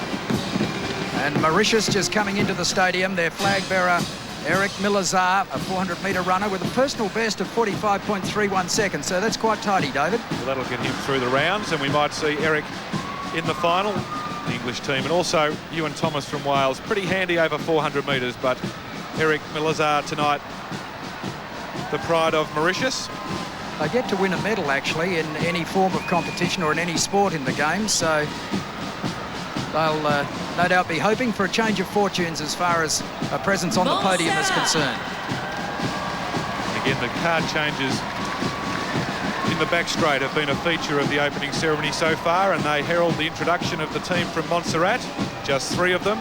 They are all track and field athletes and all male, just 8,000 people in Montserrat. They join with Nauru as one of the smallest nations in the Commonwealth. They made their debut in 1990. Montserrat is an island in the Lesser Antilles in the West Indies.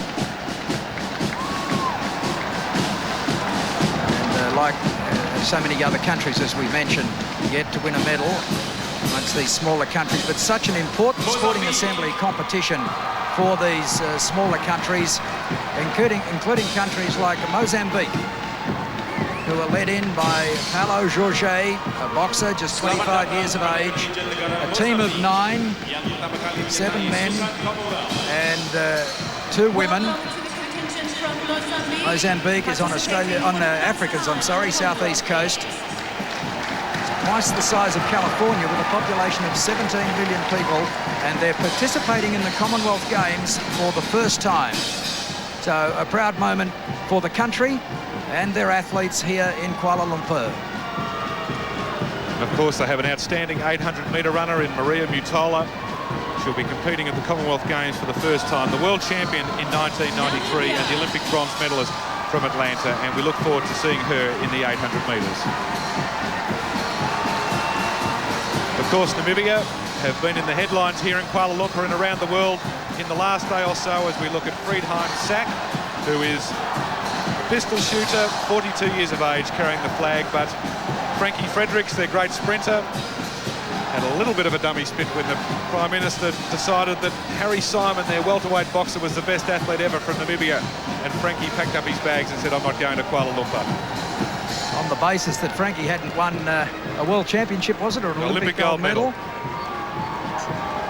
A little bit stiff. He's had a great record, Frankie Fredericks. He won the 200 metres in Victoria. I wouldn't be surprised, well, if we see him. I reckon he'll come back and run against Aldo Bolden in the 100 metres. Well, he's actually won his country's entire medal tally in Commonwealth Games competition, a gold and a silver in gold and a bronze, I'm sorry, in 1994. It was originally a German protectorate, changed hands to South Africa during World War I. What a big team, 71 athletes, and from one of the reasonable-sized teams to one of the smallest in Nauru. Yes, just 11 in this team from Nauru, but there's Marcus Stephen.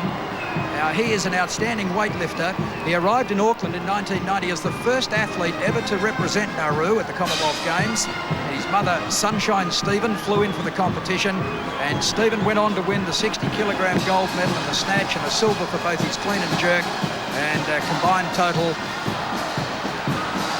And he won a further 3 gold medals 4 years later in Victoria, and he lives and trains in Melbourne.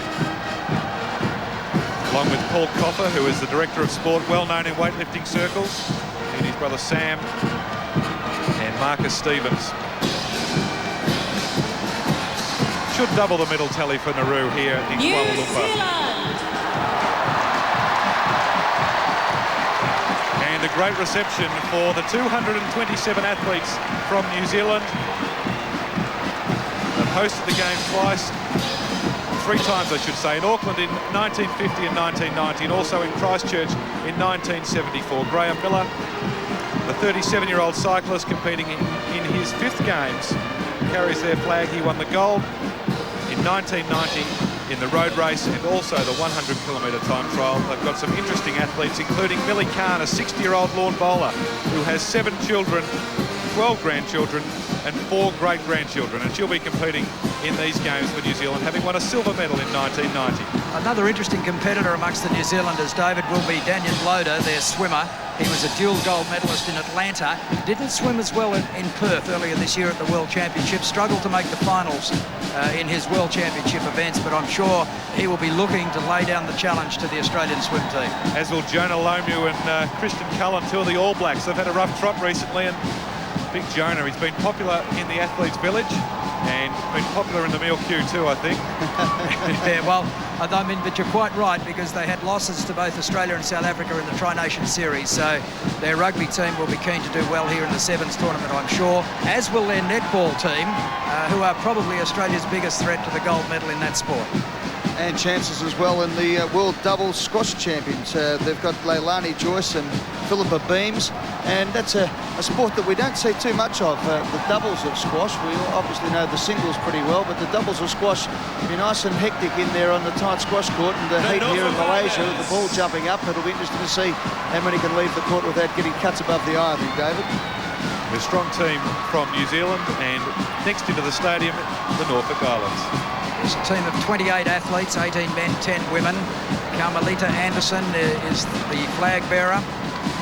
Won a bronze medal at the last games, which was also the first games that Norfolk Island had competed in.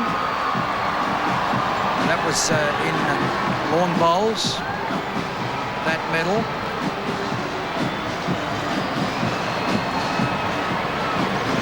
The athletes enjoying themselves. For most of these athletes, as we've said before, personal bests and national records is what they've come for in Kuala Lumpur.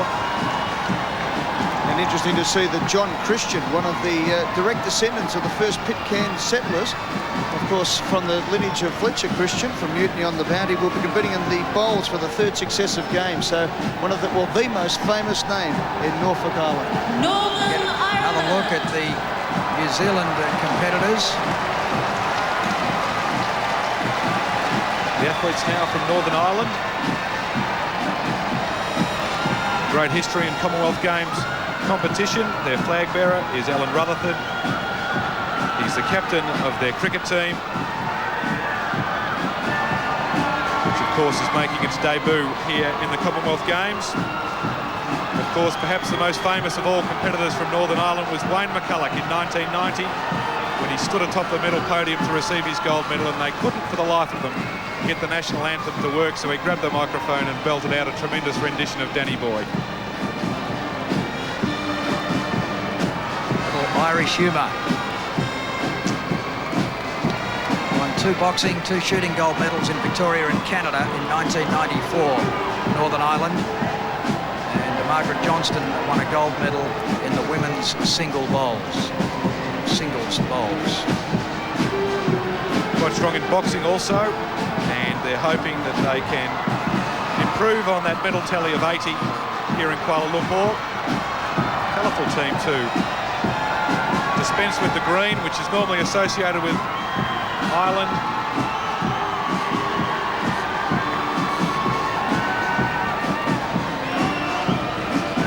Very enthusiastic crowd here at the main stadium at the National Sports Complex, giving all countries a generous welcome, a very warm welcome. No doubt that the Malaysian population is very proud to be hosting these games, and the roar you hear is for Pakistan's entry into the main stadium. They're led in by the captain of the men's hockey team, Mohammed Usman, and they are expected to be Australia's only real threat to a gold medal, or their main threat is perhaps a fairer way of putting it, to a gold medal in the men's hockey tournament. They have a very proud Olympic record in hockey, 3 gold medals, 3 silver and 2 bronze. Perhaps a disappointing aspect of this Pakistan team, though, is the cricket team that they've sent. It is very much a development team. They're involved in a 5-match series against India for the Sahara Cup in a couple of weeks' time, and they've held most of their good players over.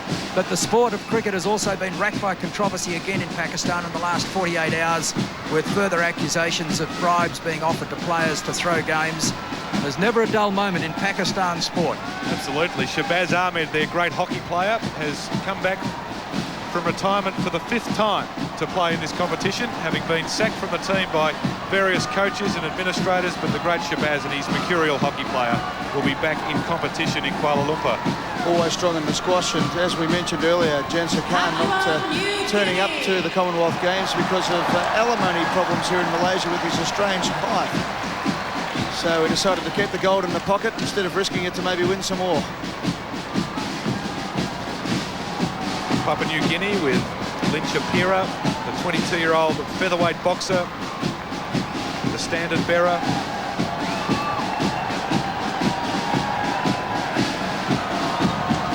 A colourful team of the athlete from Papua New Guinea.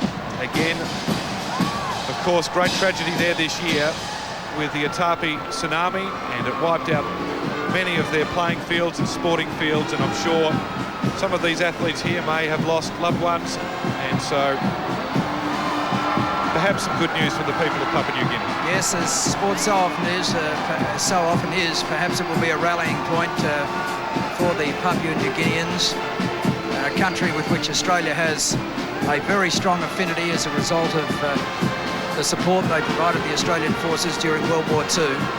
They won a gold medal in the women's singles bowls in Auckland in 1990, and that remains the only gold medal that Papua New Guinea has won in Commonwealth competition. Samoa. And now another of the Pacific Islands, Samoa, situated in the South Pacific, midway between Sydney and Hawaii. Their flag bearer is Officer, a weightlifter, 25 years of age.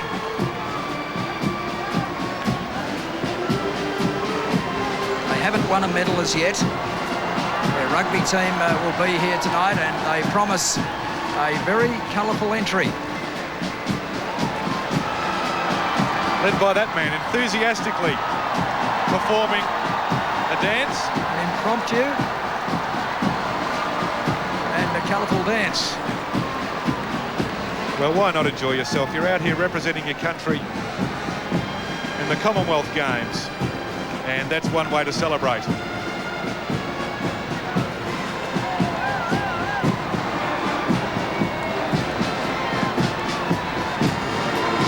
Samoa has competed at the last 6 Commonwealth Games. They've won a total of 8 medals, 2 silvers and 6 bronze medals, yet to win a gold. They're very strong in boxing.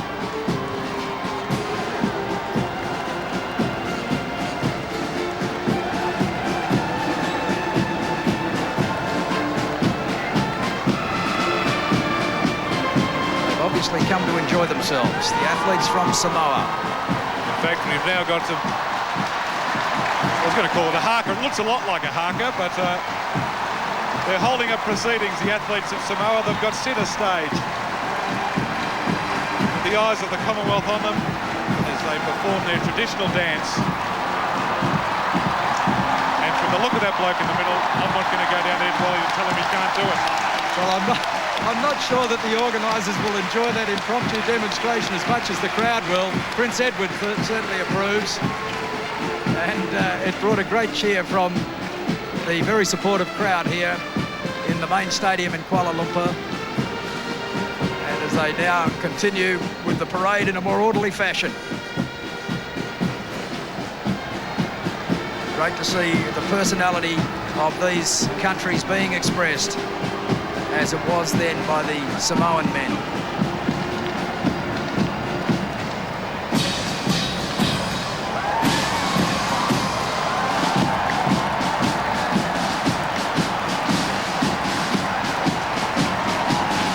The stadium takes 100,000 people and it's almost completely full. In fact, I think it's fair to say now that it is completely full for the opening ceremony as the athletes from Samoa go into their equivalent of the haka again.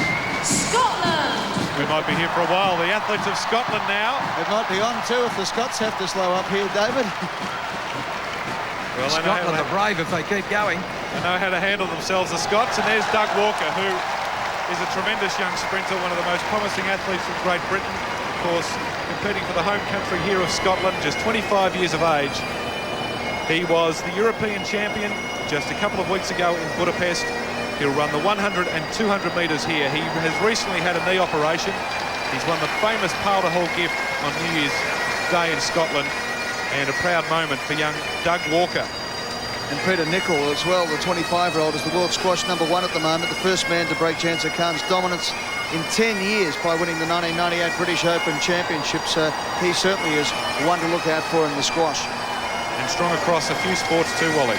Yes, they are. Yvonne Murray, of course, their great distance runner, 10,000 metre winner in Victoria. But they've also won gold medals in lawn bowls, 3 in fact, and 1 in boxing.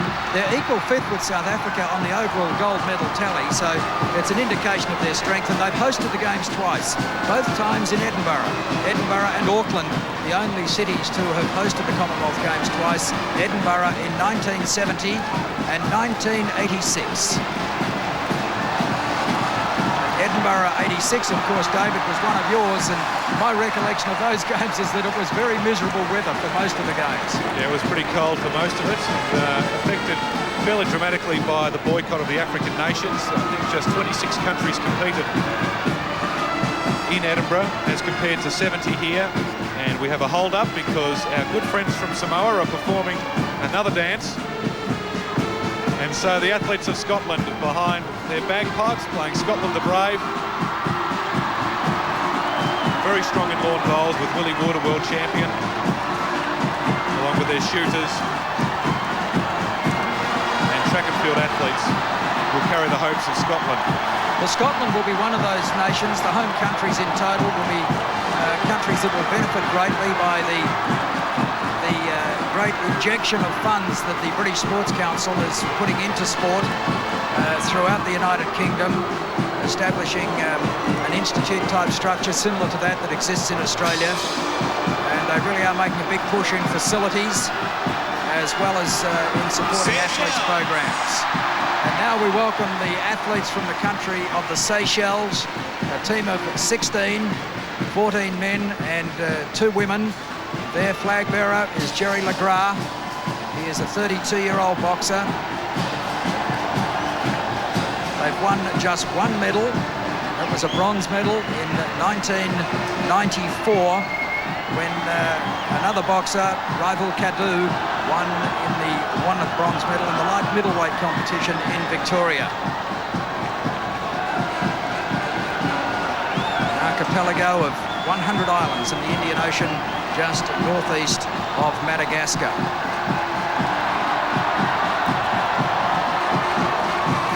Prince Edward and the King and Queen of Malaysia. This is only their 3rd Games, the Seychelles. They first competed in Auckland in 1990.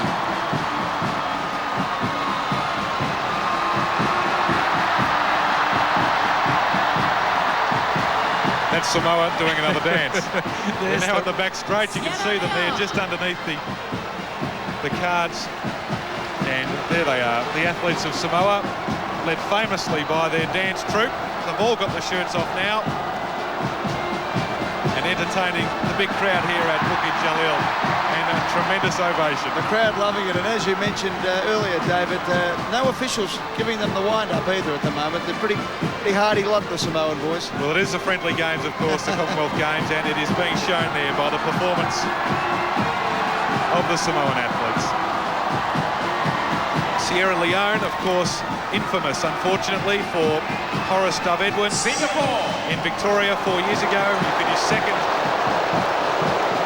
in the 100 metres before being disqualified, and the friendly games. Friendly games. Good friendly games. Well, there's no love lost between Malaysia and Singapore. Even in the rehearsals, the Singapore flag copped the Bronx cheers, and well, there's no denying that the Singaporeans will have plenty to dish up to the Malaysians. Yes, the cheers mixed with the boos there as the Singapore team enters the main stadium here at the National Sports Complex in Kuala Lumpur. A team of 29 athletes, 20 men and 9 women. The King of Malaysia and his wife acknowledging their entry and their presence. They've competed at every game since 1958. They've won a total of 9 medals. It's hard to think of Singapore being the traditional rival of any country, but it certainly isn't a 10-pin bowling, and Jack Wong, who one of their star performers, and the home team, Malaysia, very, very confident of doing well in the 10-pin bowling. I'm sure they'll get a good reception at the Pyramid Bowling Centre too, the 10-pin bowlers from Singapore. The Solomon Islands, Chris Votu is a distance runner, just 19 years of age, and he recently won 2 gold medals at the Oceania Championships in Tonga. 3 athletes in their team, a boxer and 2 track and field competitors. And now we welcome the team of 215 athletes from South Africa. They competed in 1958, and then we didn't see them again until 1994, but they are a powerful sporting nation, as we know. Elvis Makama is their flag bearer, 23-year-old lightweight boxer, a silver medalist at the recent African Championships. And they will present fierce competition in a variety of sports. Equal 5th with New Zealand on the overall gold medal tally, despite their long absence from the Commonwealth Games. They didn't do particularly well in 1994. Gold in the men's and women's fours bowls, but they will be a much more formidable team here, and they're actually marching in the colours of their national flag. Those colours represent the colours and the design of the South African national flag, which include the central stripe of the British Union flag and the flags of the Orange Free State and the Transvaal. Very strong, of course, in cricket, the South Africans. Sean Pollock leads their team here, including Jacques Kellis and also the spinner Paul Adams. Strong in swimming, although their best swimmer Penny Haynes, the 200-metre Olympic breaststroke champion, not competing here. And outstanding track and field performers, including Marius Corbett, who is the world champion in the javelin.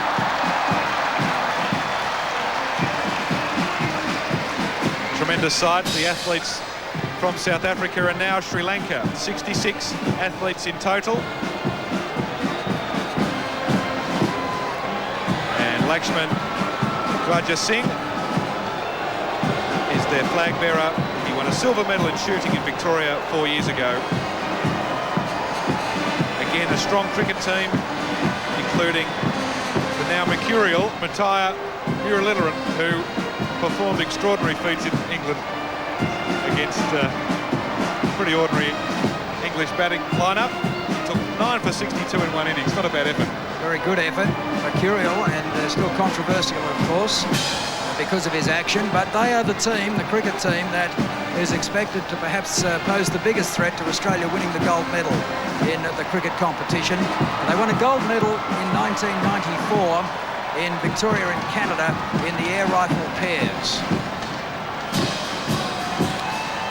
So that's the Sri Lankan team as we continue to watch the Parade of Nations during the opening ceremony of the 16th Commonwealth Games.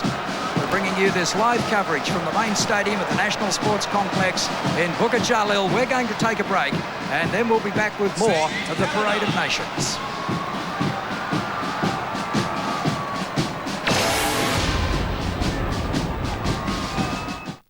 They don't wear a uniform. See anything you like? They don't carry a badge. We've got a problem. They're stingers. Cops trained to get in, get close, get the arrest. An explosive new Aussie drama series coming soon to 9. Stingers. In a world of new age sensitivities comes a car that delivers true inner peace. A fully independent rear suspension that's at one with the road. And a new 6-cylinder VCT engine so advanced it delivers the economy of a 6 with the power you'd expect from a V8. The sensitive new age Fairmont gear. Hug a corner today.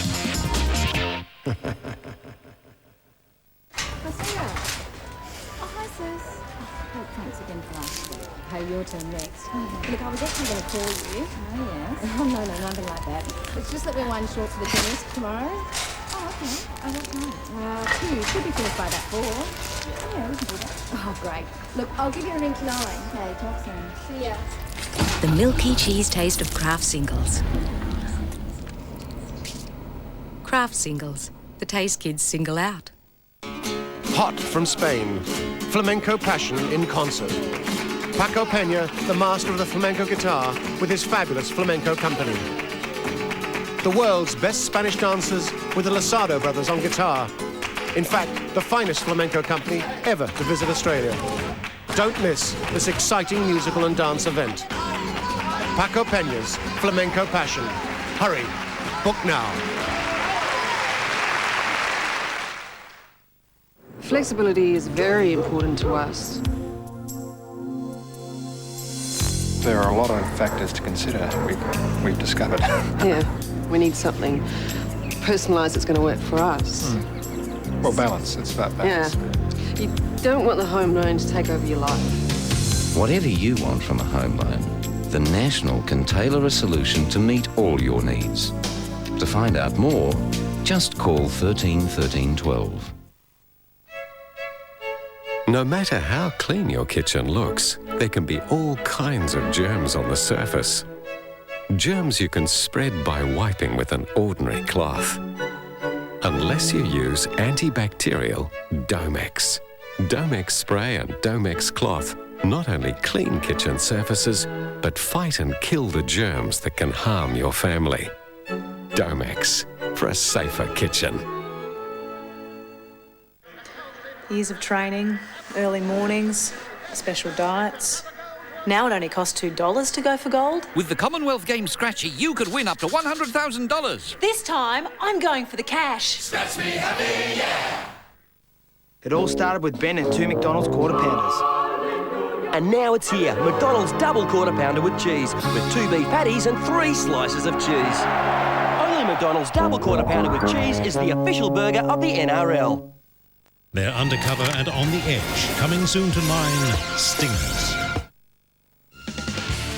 The cyclists hit the road in search of gold. Tomorrow on day 2 of the Games, Australia's team, led by Tour de France stars Stuart O'Grady and Neil Stevens, cranks it up in the gruelling 184-kilometre road race at KL 98 on Wide World of Sports. We're looking forward to great things from our cyclists. Lucy Tyler-Sharman, the new world champion in the individual pursuit. Shane Kelly, of course, Michelle Ferris, Kathy Watt will all be here and all expected to do very well. Welcome back to Kuala Lumpur, the main stadium at the National Sports Complex.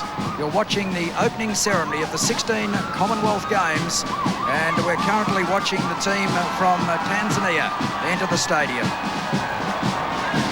Simon Marasheni is their flag bearer. He is the marathon runner and the captain of the Tanzanian team.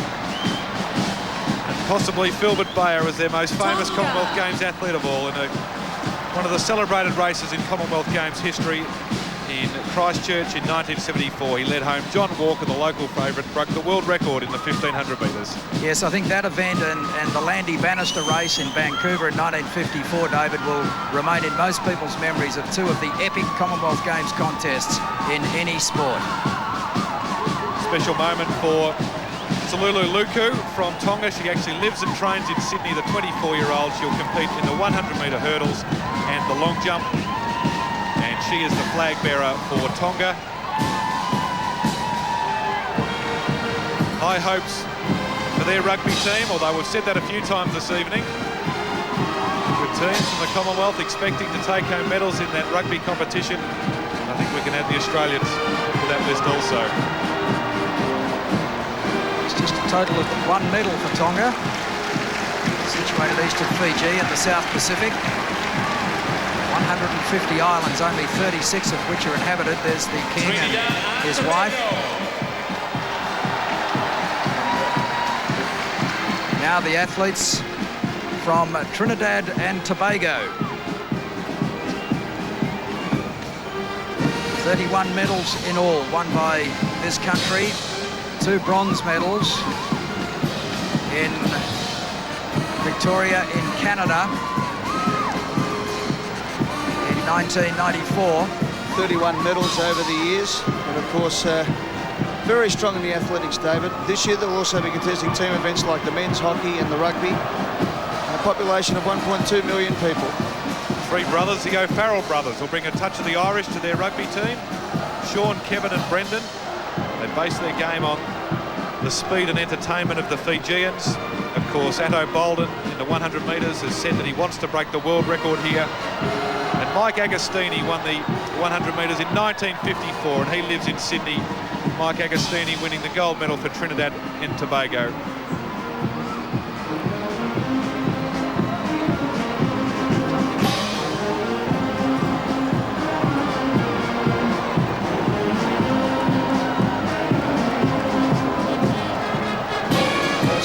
Be represented in netball, of course, in which they have a very good record. They produced the Olympic champion in 1976 in the 100 metres, Hazley Crawford.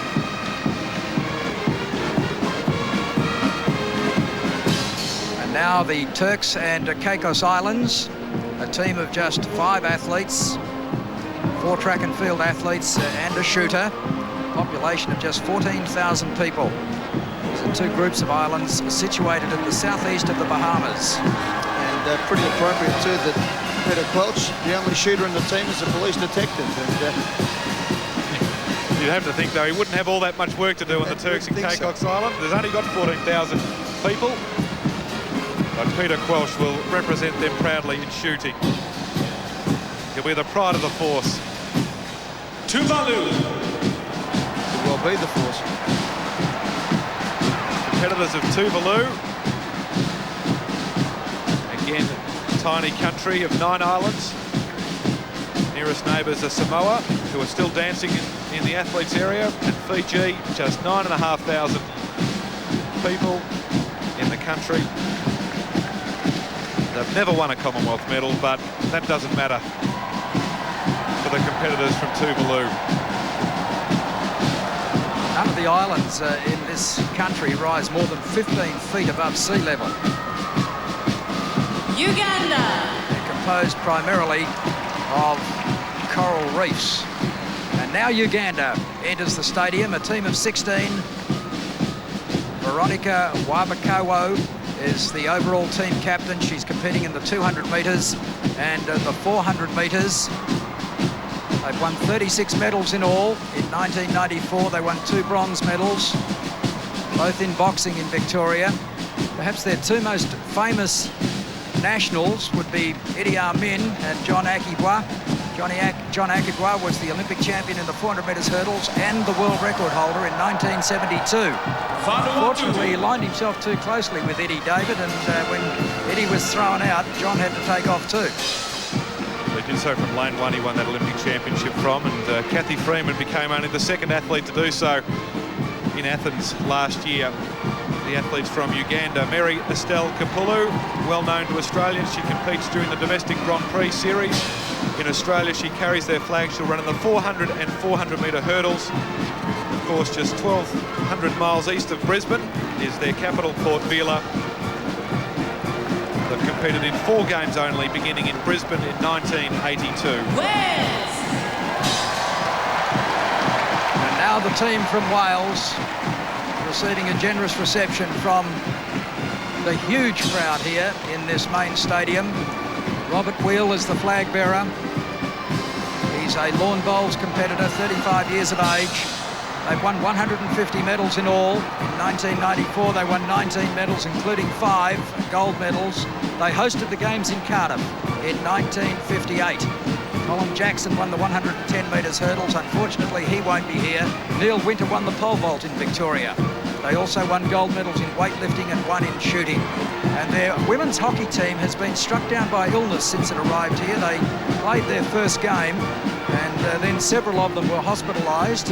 And that team, in fact, includes the 2 daughters of the legendary JPR Williams, Wales' greatest rugby union player. He's here to watch the hockey tournament that his daughters Lauren and Annie are participating in. They've competed in every Commonwealth Games, as have the Australians. And some very good track and field athletes as well. Ewan Thomas will be one of the favourites for the 400 metres. Their weightlifter David Morgan competing in his 5th Games, and he has already won 7 medals, including 2 golds for Wales. So a tremendous record in Commonwealth Games competition for the Welsh. It's a big team, as I said, 191 competitors, 117 men and 74 women. And they'll certainly make their presence felt. Let's hope they compete a little bit better than they walk in a straight line. They've diverted to get a bit of a better look at the dignitaries in the royal box. Now the athletes of Zambia, of course the host nation, Malaysia, just a couple of teams away. Victoria Chishemba is their flag bearer. Samuel Matete, their 400-metre hurdler, holds the Commonwealth record, was the champion 4 years ago, and he will be the main hope for Zambia. 22 athletes in all. They've won a total of 32 medals in Commonwealth Games competition, so it's a very good effort for a small country, just 8.5 million people, located in southern Central Africa. Zimbabwe. As the team from Zimbabwe is now greeted, Julia Sakara, who will compete in the women's middle distance events, is the flag bearer for Zimbabwe. 15 medals in all. 1994 they won 6 medals, 3 silver, 3 bronze, formerly Rhodesia of course. They won 1 gold medal in boxing at Vancouver in 1954 and 2 in lawn bowls in Vancouver, and the triples in Brisbane in 1982. They have a handy cricket team, and a member of the cricket team is Murray Goodwin, who actually played first-class cricket for Western Australia before he had dual citizenship, before going back to Zimbabwe, and he's now a member of their national team. There is a roar of anticipation gathering.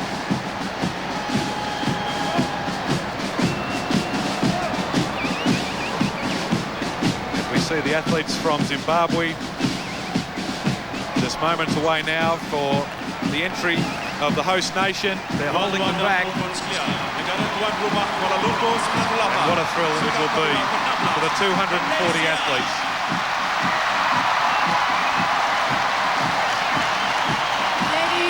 Well, they haven't entered the stadium yet, and the roar is deafening. The 16th Commonwealth Games, Malaysia. The crowd is on its feet.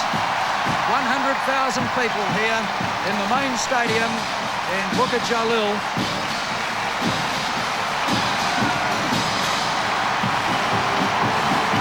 Tremendous atmosphere in the main stadium as they welcome the host nation, Malaysia.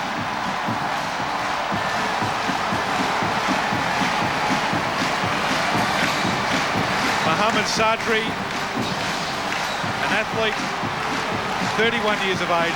He'll compete in the long jump and the triple jump. And what a tremendous honour it must be for him to lead the 240 athletes from the host nation into this tremendous amphitheatre. Favoured in the badminton in fact, in the national press, they've written that it will be a national disaster if they don't win. They expect to win without raising a sweat. Well, they've won 12 gold medals in Commonwealth Games competition, David, and 10 of them are in badminton. But more importantly, they recently made the final of the Thomas Cup in Hong Kong, which is the equivalent of the Badminton's World Cup. They were beaten by Indonesia, but that is a fantastic performance in world badminton, and they must start favourite to win gold medals in that sport. They're also hoping to perform well in 10-pin bowling, and one of their shooters, recently recovering from a car accident, won the badge match here recently, so she's in good form. They also have an excellent walker, Yang Yufang, who'll be up against Kerry Juna-Saxby from Australia. It's probably Malaysia's best hope in track and field. She's recently from China, but she may be the one who will stop Kerry Juna-Saxby from winning 3 consecutive Commonwealth Games gold medals. We saw Dr. Mahathir celebrating with the Malaysian team. They're very proud. They've put a lot of time and effort into staging these games, as I'm sure their athletes have, into preparing for the competition. The Malaysian flag in the background, bearing the Islamic symbols of the crescent and the star. The star actually has 14 points representing the states and regions of the country of Malaysia. And the crowd is quite delirious here at the National Sports Complex, the main stadium at the National Sports Complex. And there is a spectacular view from overhead, and there's a close-up now of the Malaysian team as they move down the main straight in this awesome stadium. It really is a very impressive sight. There's a lot of talk before these games, of course, of poor ticket sales and the lack of enthusiasm by the Malaysians, but no lack of enthusiasm there as they beat the drum to welcome in the Malaysian team. Well, this is without question the biggest attendance at an opening ceremony for a Commonwealth Games in the history of the Games. It is so much bigger than anything else we've seen. I know there were 50-odd thousand in Perth in 1962, 60-odd thousand from memory in Brisbane in 1982. A much smaller crowd in Victoria and Canada last year, where the main venue was on a university campus, not last year, last Games, I'm sorry. And to see this sort of a crowd here at the opening of a Commonwealth Games really is spectacular. They've been a much maligned Games, Eddie, for a long time. People say, are they still worth having? They've always been a second-tier competition behind Olympic and World Championship competition. They're still that, but they're still as important as the Pan Am Games or the European Championships to the countries of the Commonwealth. They provide a very important level of competition on the elite development ladder. Absolutely no doubt about that, Wally. And the fact that for the first time we're seeing a Commonwealth Games in Asia, the magnificent facilities here just to help sport along in this section of the world, and to see this rapturous crowd, 100,000 people going up as one to welcome in the Malaysians, can only be good for not only the Commonwealth but for sport in general. What a tremendous feeling it would be for these athletes to compete in front of your home crowd in your home games. Is the dream of all athletes. Of course, our athletes will experience it in Sydney in 2 years' time, and the athletes of Malaysia, the first time or the second time the Commonwealth Games have been held outside the more well-developed nations of the world. Of course, they were held in Kingston, Jamaica in 1966, and now in Kuala Lumpur, Malaysia in 1998. I think 240 athletes at Malaysia. Go down the back straight, you can see they're waving anything they can get hold of. And don't forget 2002, it'll be Manchester, England. And 2006, well, the lobbying is intense at the moment for Melbourne to get hold of the Commonwealth Games. Ron Walker, Premier Jeff Kennett, and a number of officials from the Melbourne bid up here in Malaysia this week, pressing the flesh and trying to emulate this magnificent stadium at the MCG in 8 years' time. And they're worth having, let me tell you. You know, I can remember as a young boy going to Perry Lake Stadium in 1962, and the sense of pride that the entire city, state, and no doubt the country felt at our ability to host those games when we were very much a developing city in Perth at that time. And it really was the coming of age as far as Perth is concerned, and perhaps this is the coming of age for Malaysia. I know the president of the International Olympic Committee, Juan Antonio Samaranch, is here. I'm sure we'll see bids from Malaysia for the for the Asian Games and perhaps even for something bigger in the years to come. There is some hope to build Malaysia up for maybe the 2020 Olympic Games. So they have high hopes, and obviously sport becoming very focal in this country, Malaysia. And sport clearly demonstrating again here its ability to unify a country and to just create a sense of well-being and confidence in a population. And I hope that's something that the administrators and the politicians in Australia take on board once Sydney has come and gone. It's just so crucial that Australia sustains the very, very sound system, elite sports development system that we have in our country at the moment. They're still cheering for the Malaysian athletes as the combined band continues to play. They've been going for an hour and a half and they've done a tremendous job. There they are. Well done to all of you as they say welcome to the athletes of the Commonwealth. 5,000 athletes in all from 70 nations, and for the next 10 days they will compete in friendly and sometimes intense competition. A wall of sound here tonight in Kuala Lumpur. You couldn't think or experience a better atmosphere at any sporting event in the world. If people have downplayed the Commonwealth Games, Kuala Lumpur tonight have put it back on the map.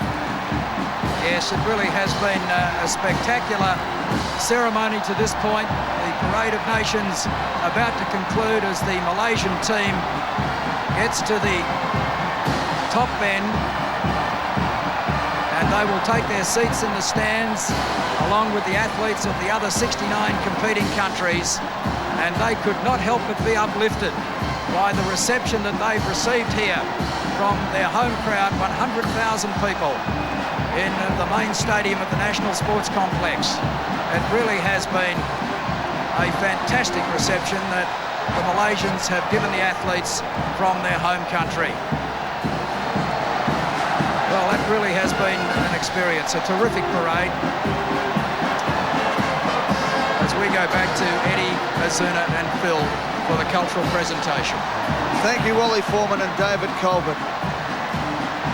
A wall of sound for Liggett as the Malaysian team enters the stands alongside the fellow athletes of the Commonwealth of Nations. 70 countries here for the 16th Commonwealth Games. Magnificent atmosphere now. We've had the dignitaries arrive.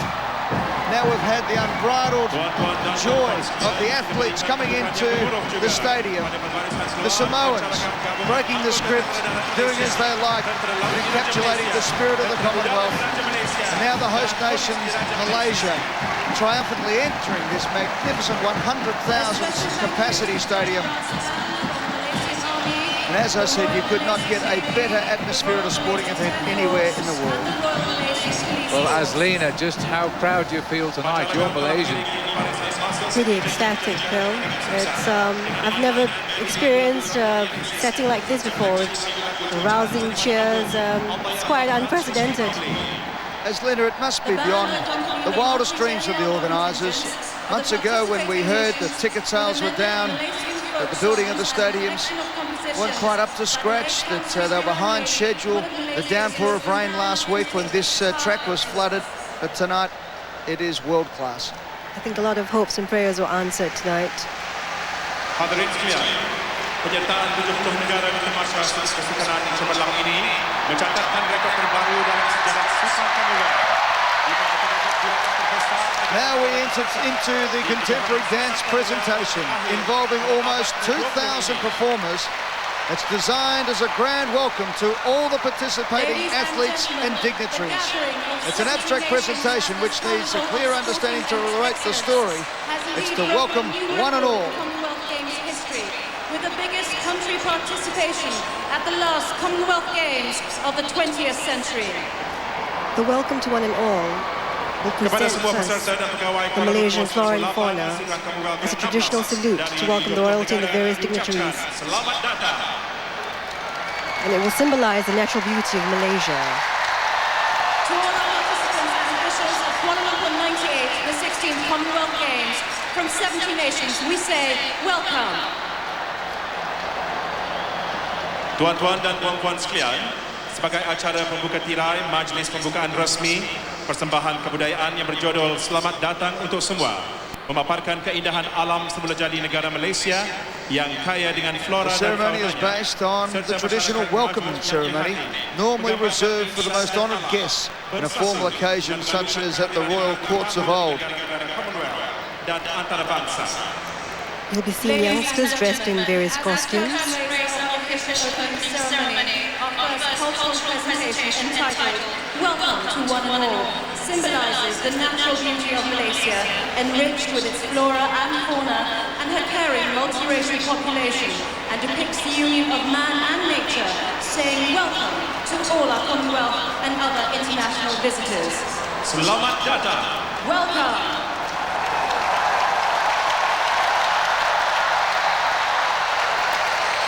And what a welcome to the 16th Commonwealth Games in Kuala Lumpur.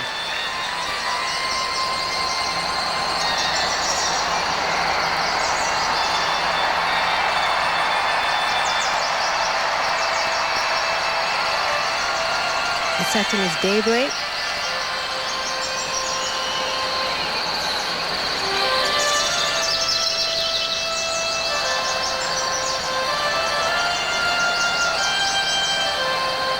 As the youngsters dressed as hibiscus and leaves come to the center stage.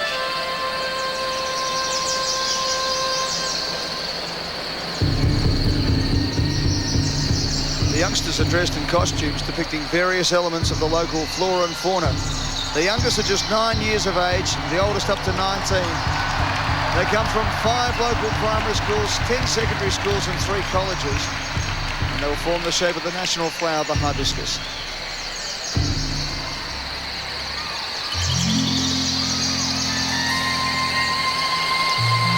And now you see the birds coming, representing the hard-working ethic as early risers.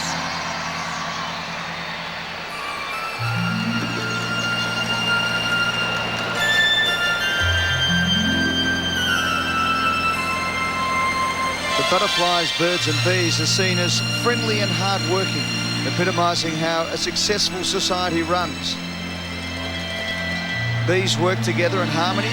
They go in search of honey, which is seen in folklore as both sweet and medicinal. The butterflies are chosen for their beauty and fragility. The birds represent the hard-working ethic as they are early risers and are seen as non-aggressive.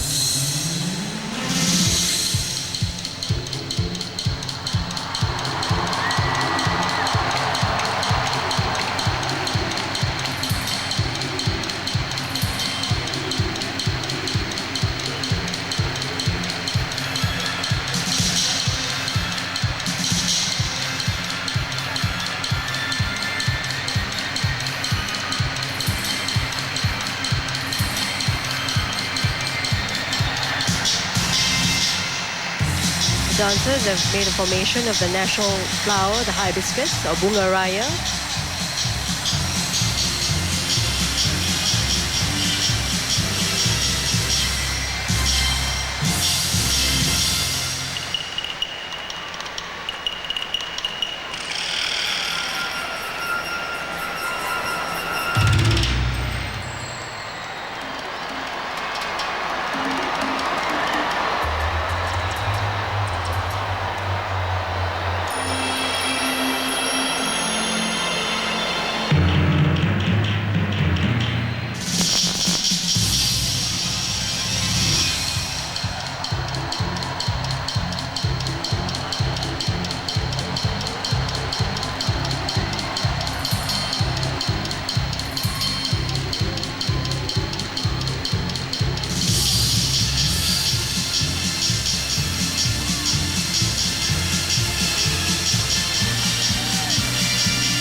And now the dancers make way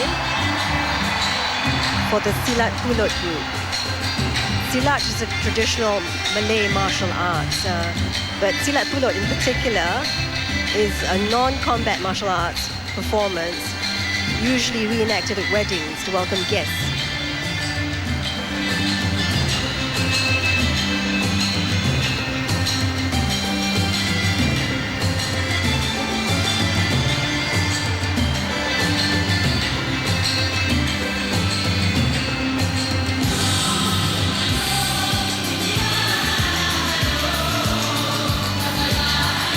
This performance is an integration of 3 local dances. As Azina said, Silat is normally depicted as a non-combat martial arts performance, reenacted at weddings to pay homage to the bride and bridegroom. Outwardly, the Silat is seen as aggressive, but is inwardly peaceful. Of course, now it is largely ceremonial. And coming to centre stage are the Sirih Junjong and Bunga Emas dancers. Sirih Junjong carrying the green betel leaves on their heads, and it is used as a traditional welcome in many Asian countries. Centuries ago, betel leaves were chewed like tobacco and came to be used in both ceremonial and therapeutic functions.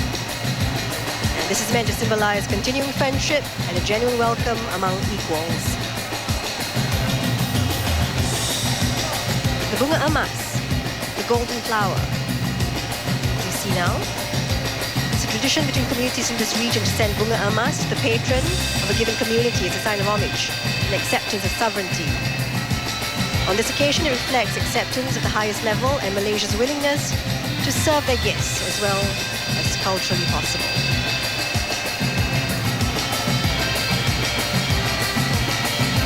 Bunga Emas and Sirih Junjong.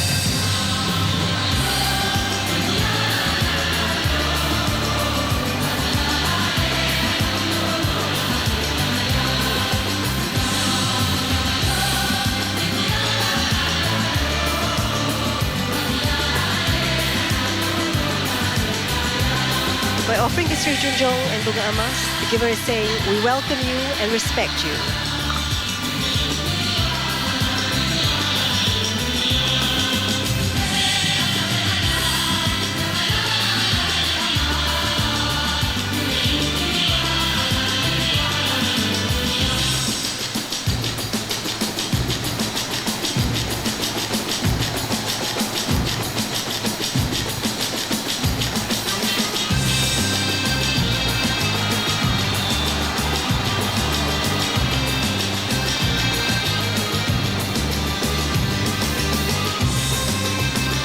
Now reached the finale of the Welcome One and All segment with the playing of a popular folk song.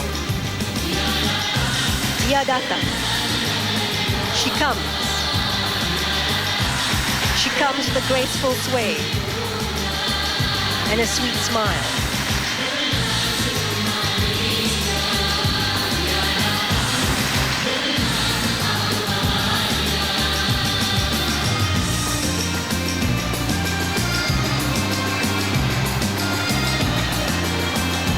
Dia datang literally translates to they've come. In other words, the athletes and spectators from the Commonwealth have arrived. We welcome you. This song has been composed and is currently being sung by Fazil Ahmad.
so by honouring the King and his guests, everybody at the Commonwealth Games is equally honoured. It's the highest honour the Malaysians can pay. The people they will now welcome here throughout the Commonwealth Games.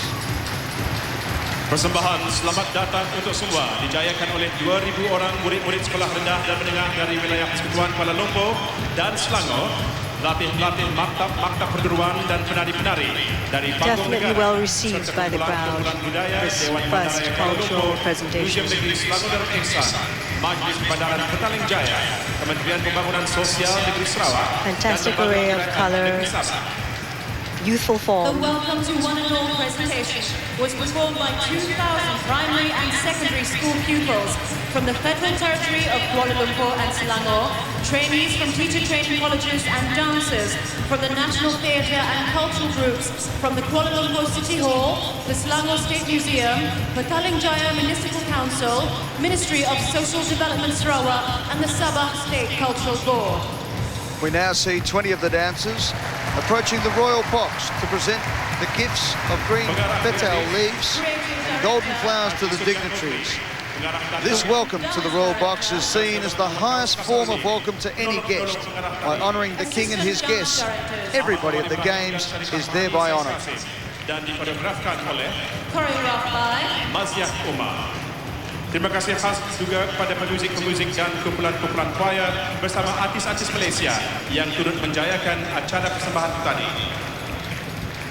A special thank you to our musicians, the choral groups and Malaysian artists that have contributed their talents for the presentation.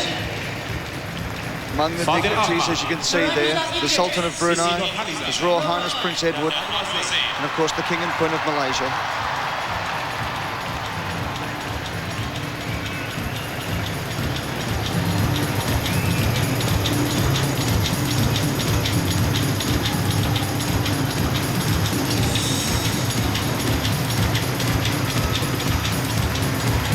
Rebana ubi, traditional Malay drums.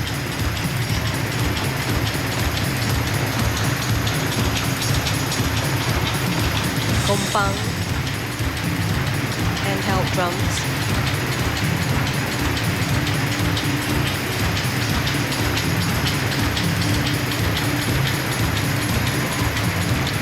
Phil Liggett, a magnificent feeling and atmosphere building up here now. As we move to the official speeches, the podium has been set. And soon we'll hear from the chairman of the organising committee, General Tan Sri Hashim. Yes, and remember all of the time, Eddie, we saw it at the start, the baton, the royal baton, making its way steadily from Kuala Lumpur, and is yet to arrive. The 16th Commonwealth Games, General Tan Sri Hashim Muhammad Ali to present the welcoming speech.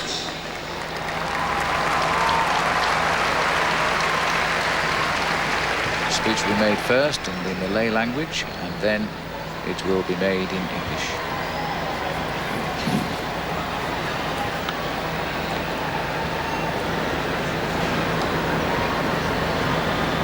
Bismillahirrahmanirrahim.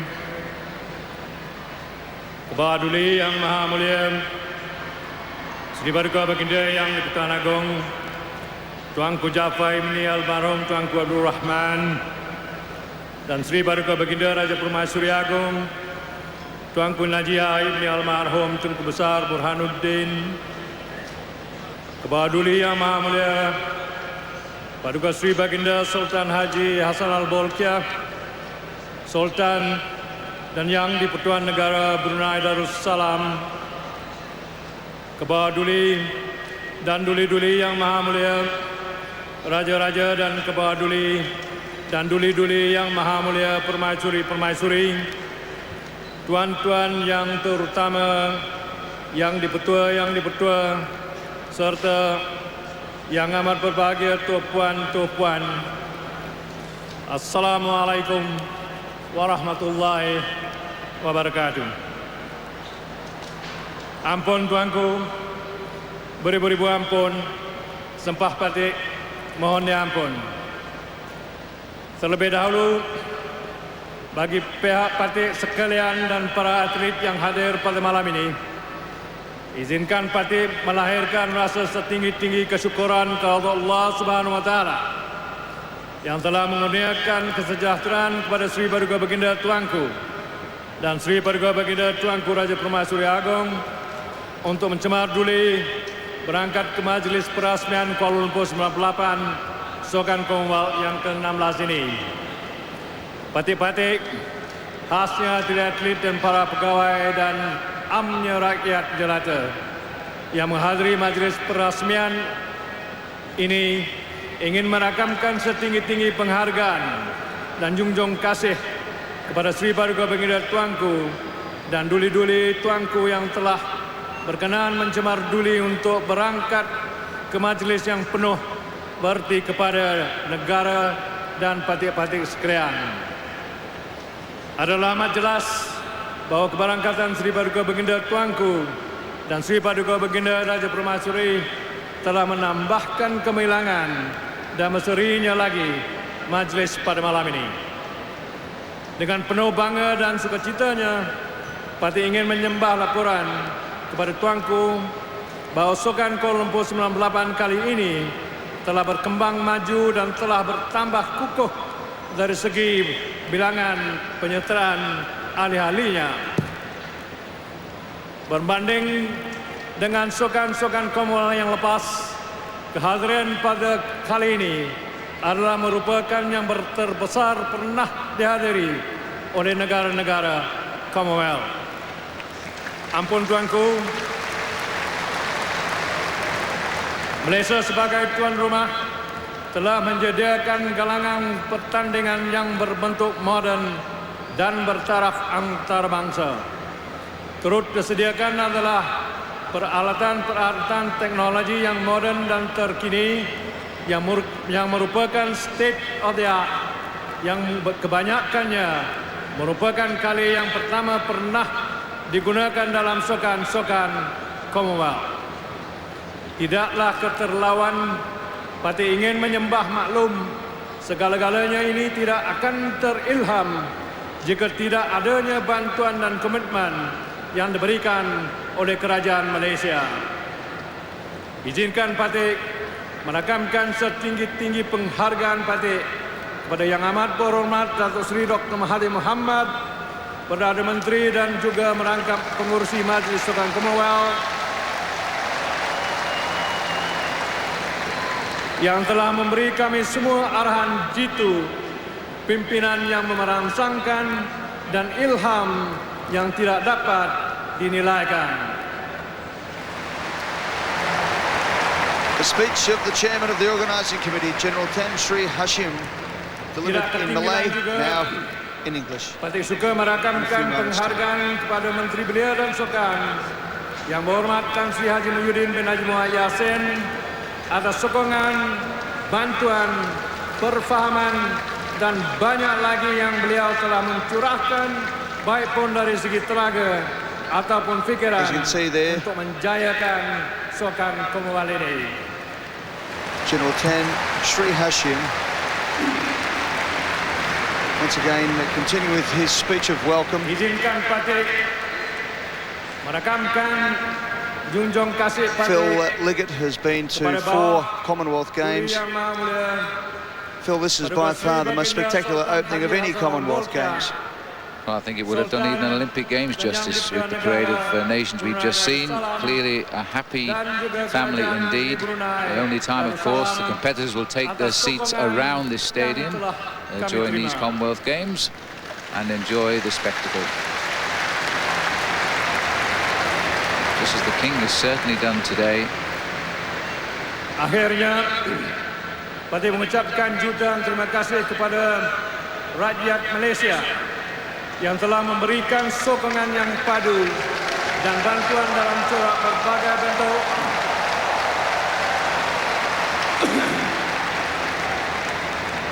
Semasa kami membuat persiapan Sukan Commonwealth Queen's ini. Baton still on its way to the stadium.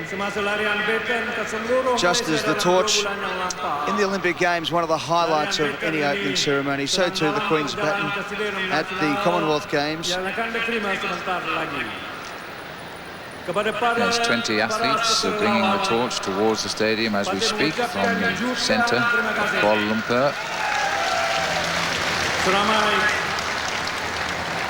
Seramai 20.000 sukarelawan telah dilatih di dalam berbagai bidang untuk sokan ini dan nadi 98 Wonderful that the Commonwealth Games have finally come to Asia. The first Empire Commonwealth Games in Hamilton in Canada in 1930, then to London, to Sydney in 1938, Auckland in 50, Vancouver in 54, Cardiff, Wales in 58, back to Australia again in Perth in 1962, then breaking away from the major Commonwealth countries, Kingston, Jamaica in 1966, back to Scotland and Edinburgh in 1970, to Christchurch in New Zealand 74, Edmonton in Canada in 1978, 1982 in Brisbane, Australia, Raylene Boyle in the 400 metres, who'll ever forget it. In 86, Edinburgh in Scotland, President of the Commonwealth Games Federation, as the Commonwealth Games were in real trouble. Auckland in 90, Victoria 94, and now here in Kuala Lumpur. And this, without doubt, Eddie, is the biggest, with over 4,000 athletes taking part in 70 nations. On behalf of the government, the people of Malaysia and Sukham 98 Berhad, I would like to welcome you all to Malaysia and the Kuala Lumpur 98 16 Commonwealth Games, the last games to be held this century. It is a great honor for Malaysia, the first Asian country to host the Kuala Lumpur 98 Games, and we will make it the best games to be held this millennium.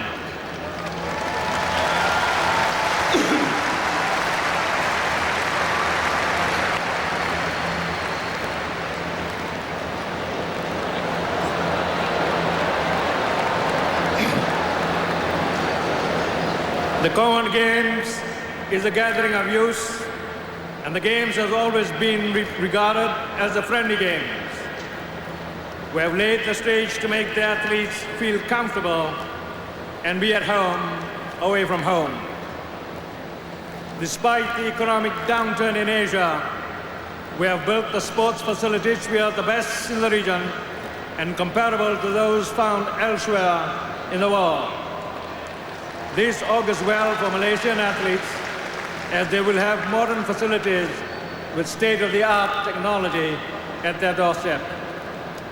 I speak with full of confidence that with the facilities and the resources available in this country, Malaysia will be able to host other games, be they single or multi-sports events.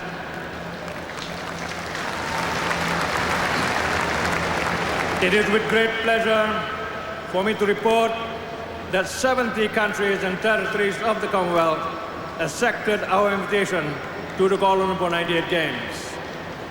We have 4,208 athletes and 2,460 officials and technical officials from the 6 regions of the Commonwealth, namely Africa, America, Asia, Caribbean, Europe, and Oceania, making it the biggest ever to be held in the history of the Commonwealth Games.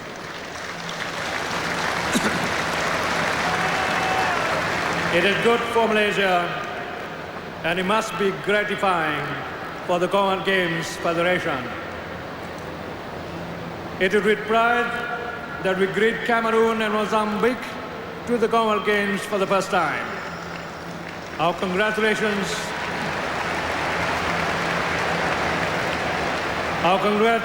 to the Caribbean on being elected to the Commonwealth Games Federation. It is also a great pleasure to have His Excellency General Sitivani Rabuka, the Prime Minister of Fiji, with us today to witness his country participate in the Commonwealth Games once again after a short absence. Fiji, welcome home, and good to have you back.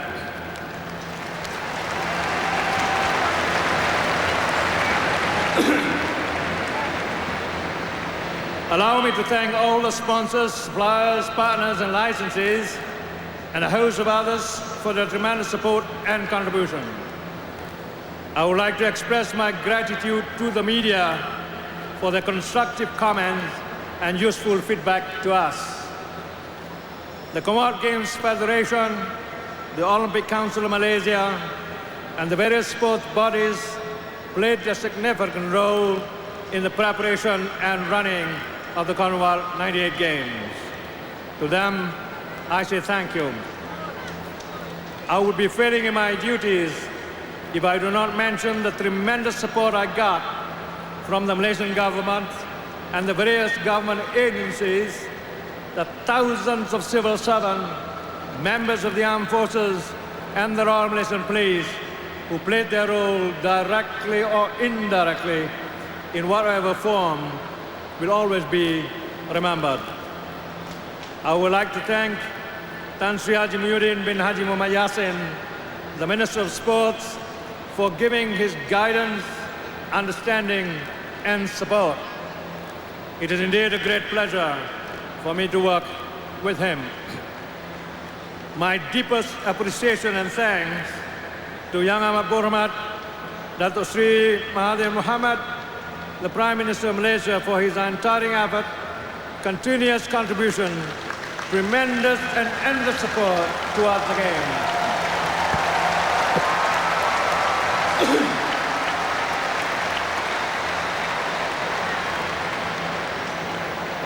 You may wish to know that he visited the various venues while under construction over the weekends or public holidays, unannounced, that kept us all on our toes.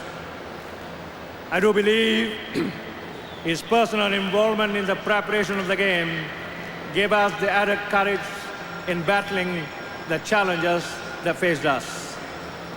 Thank you very much, Yang Amat Berhormat, and we shall make you and the country proud, consistent with the slogan, Malaysia Boleh.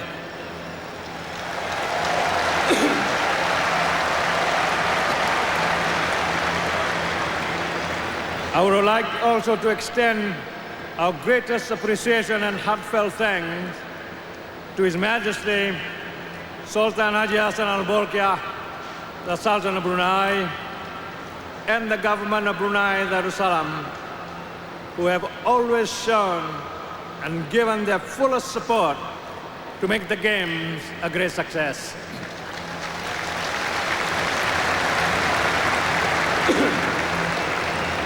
To the volunteers, 1,000 words will not be enough for me to express my gratitude for what they have done for the Games. It went beyond our expectation when we called for volunteers. 20,000 volunteers were trained for the Games. To you, 1998, you have given Malaysians a new perspective on the spirit of volunteerism. Thank you.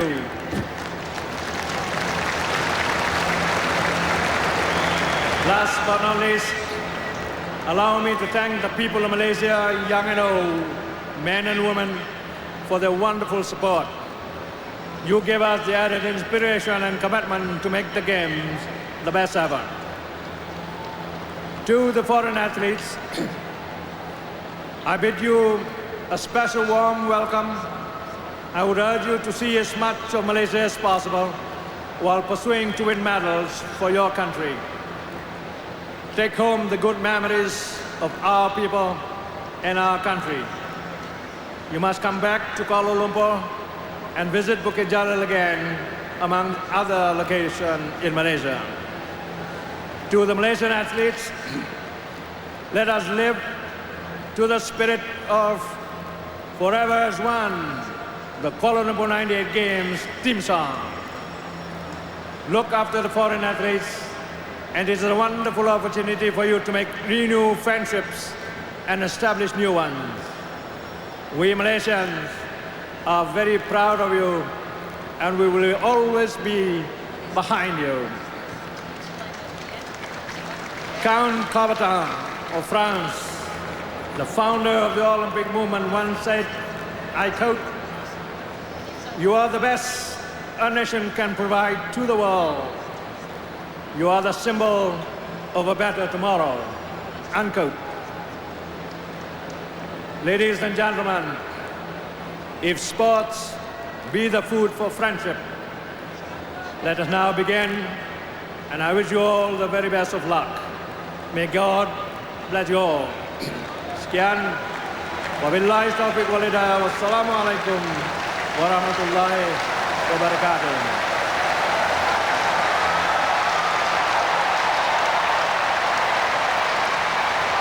Terima kasih. Thank you. Hadirin sekalian, ketibaan masuk Baton Ratu di stadium. That was the chairman of the organising committee, General Tan Sri Hashim. As Lena, at the end of his English speech there, he spoke some more words in Malaysian. Those were Arabic verses, actually, just saying, may blessings of God be upon all of you. Of the Baton run from London to Kuala Lumpur, bearing a special message from Her Majesty, Queen Elizabeth. Now wait, the entrance of the Queen's baton into the stadium and the reading of the Queen's message. And the baton is brought into the stadium by Rasif Siddiq, the former Malaysian badminton player and national hero. His family, along with his brothers Jelani and Rashid, have dominated badminton since 1982. Between the Siddiq family, they have won 7 badminton medals, 4 gold, 2 silver and 1 bronze. Alongside Rasif Siddiq is another badminton player, Sylvia. The baton will be handed over shortly to a former weightlifter, Kieren Perkins, now 79 years of age. Sylvia, by the way, won gold in the women's singles at the Edmonton Games in 1978. Come a long way, Eddie. It left Buckingham Palace, the Queen's residence, on March the 9th. It's travelled the world to arrive here in the height of summer in Kuala Lumpur. Razif won the doubles gold medal and single bronze medal at the 1982 12th Commonwealth Games in Brisbane, Australia. In 1990, he won the doubles gold medal and the silver in mixed doubles at the 14th Commonwealth Games in Auckland, New Zealand. Razif also won the bronze medal in the doubles at the 1992 Olympic Games in Barcelona, Spain, making it Malaysia's first medal in the Olympic history. He's a great athlete, but you know, in the case of the Canadian Games 4 years ago, the Canadians rose to the occasion, winning gold many times. The same happened in Auckland and in 1990, but I think the Malaysians rely heavily on being winners already by the way they brought these games to Asia and promoted them so well. At the 10th Commonwealth Games in Christchurch, New Zealand. A wonderful moment and a gold medal in the as the Queen's baton, as Phil mentioned, left on March 9th from Buckingham Palace, has gone right throughout the Commonwealth, through Australia, Melbourne and Sydney, and now these 2 great badminton players. What a moment it is for them in front of 100,000 people here. Pemenang tingkat emas dalam sukan angkat berat di Sukan Empire British keempat tahun 1950. Ia merupakan tingkat pertama Malaysia dalam sejarah Sukan Commonwealth.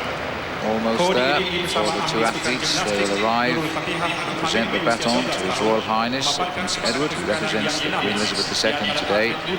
And he will read the message with him.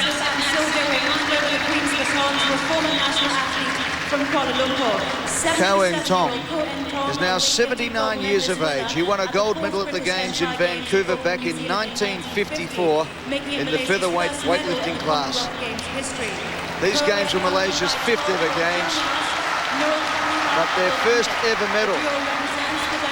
Malaysia went on to win 4 weightlifting medals, with Tuanku subsequently winning a bantamweight gold. Kieren Perkins is accompanied by Nurul Fatah, who is 12 years of age and is the youngest Malaysian participant in these games as a gymnast.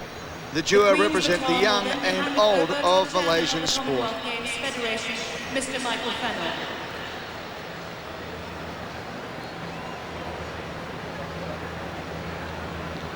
Kieren Perkins and Nurul Fatah now present the baton to His Royal Highness Prince Edward,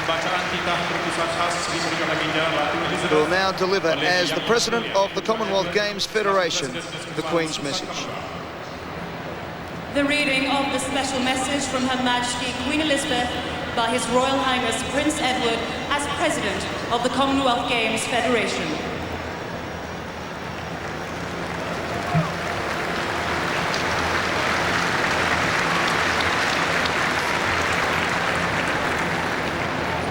The message from Her Majesty Queen Elizabeth II, Head of the Commonwealth, reads: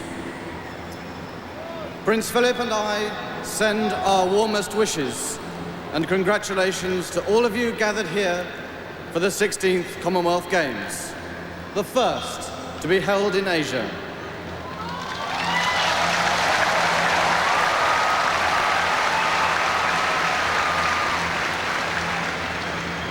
They will, I'm sure, combine the traditional qualities of friendliness and good sportsmanship for which the Commonwealth Games are rightly famous, with some magnificent venues, including this splendid stadium and most advanced technology behind the scenes.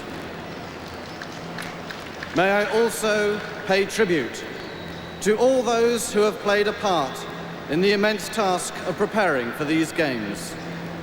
The Government of Malaysia has provided support to the organising committee on an unprecedented scale and deserves the highest praise from the whole of the Commonwealth sporting community.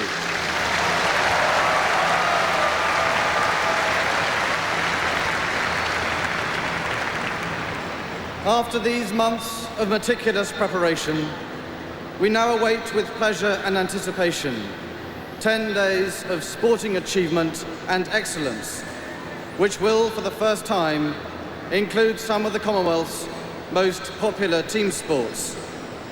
I am certain that the many competitors and all those who have contributed to the arrangements for these games, along with those who will follow them throughout the Commonwealth, can look forward to an experience which they will cherish all their lives.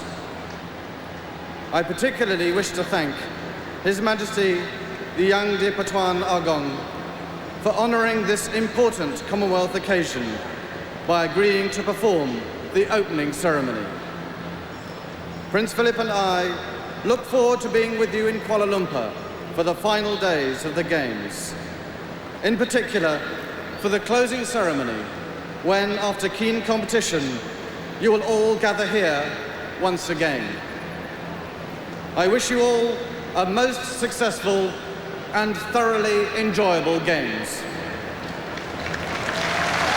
His Royal Highness Prince Edward, as President of the Commonwealth Games Federation, will take a break and come back with more of the opening ceremony of the Commonwealth Games from Kuala Lumpur. Terima kasih, Yang Amat Mulia Putra Edward. Thank you to His Royal Highness Prince Edward. Hendo is a legend, and everyone knows Ray.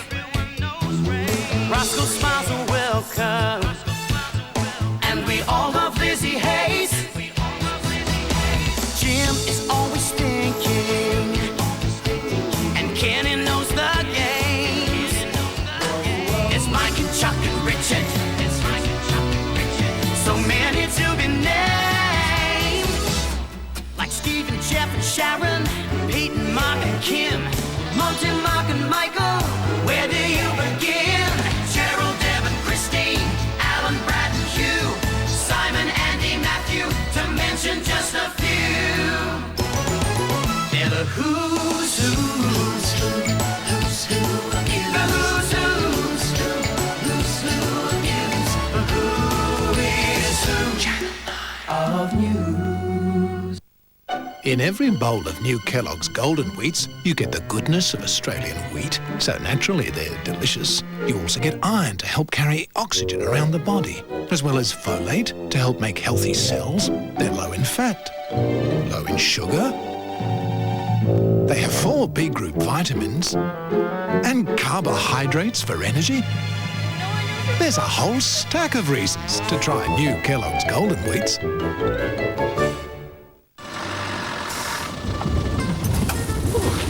Most days, here at the Kremlin, they go through a ton of caviar. For breakfast, for lunch, or any time really.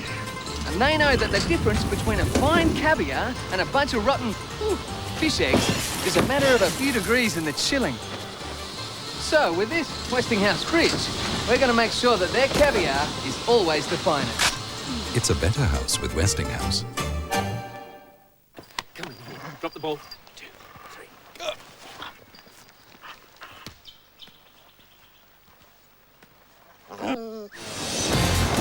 The Musso has always been the most powerful four-wheel drive in its class, thanks to the advanced technology of Germany's most prestigious car maker.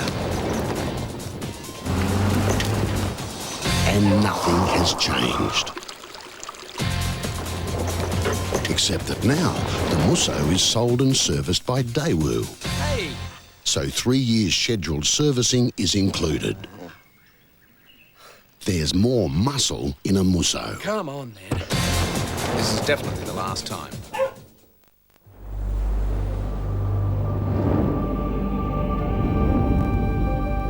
Come 2000. The Olympic torch will start its journey from Athens to Australia. When it reaches our shores, thousands of everyday Australians will have the opportunity to carry it. And nearly every Australian will have the chance to see it. The Sydney 2000 Olympic Torch Relay. Another example of how we're helping the dreams of Australians come true. AMP.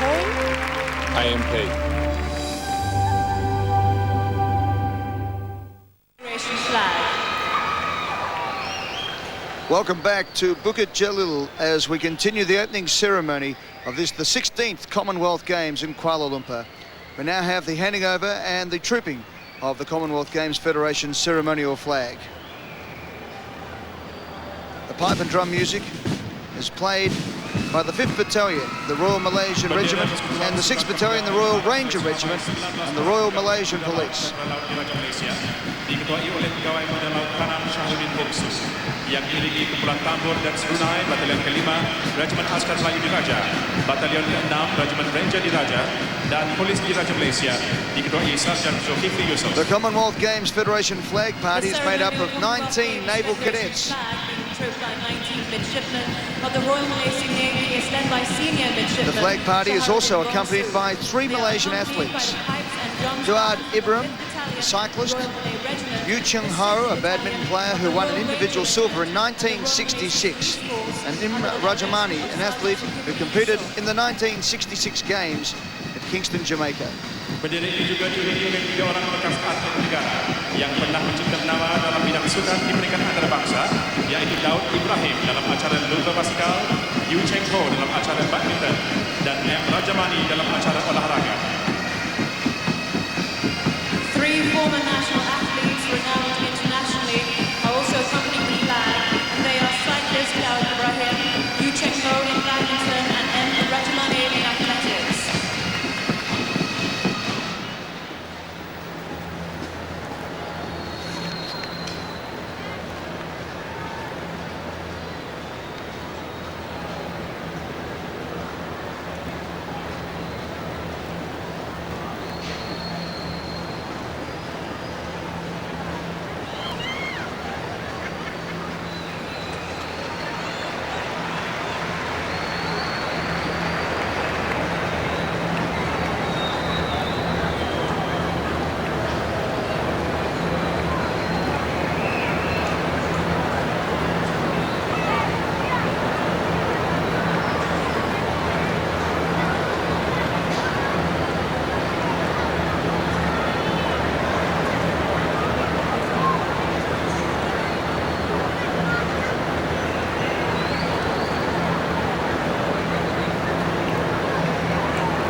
Now one of the great ceremonial moments at any Commonwealth Games, the raising of the Commonwealth Games Federation flag, which will fly above this stadium throughout the 10 days of competition.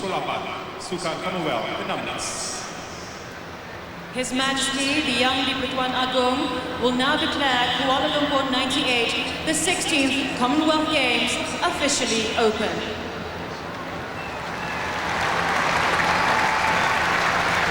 His Royal Highness, the King of Malaysia.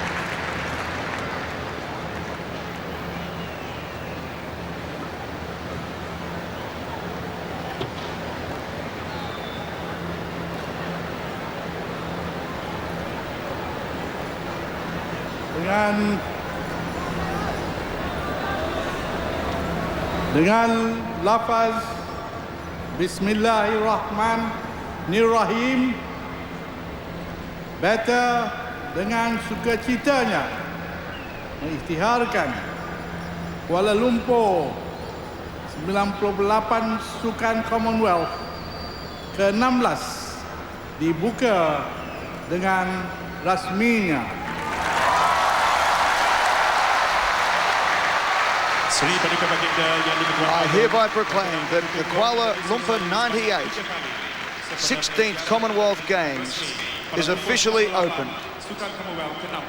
His Majesty, the young diPertuan Agong, has graciously consented to strike the traditional Malay gong 3 times to commemorate the official opening of Kuala Lumpur 98, the 16th Commonwealth Games.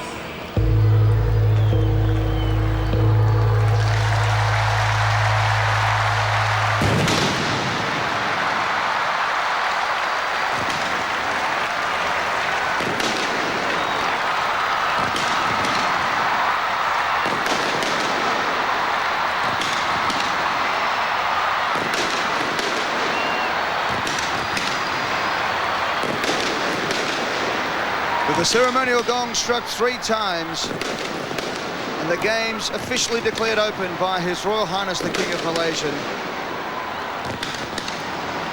The fireworks and balloons are let fly into the Kuala Lumpur night.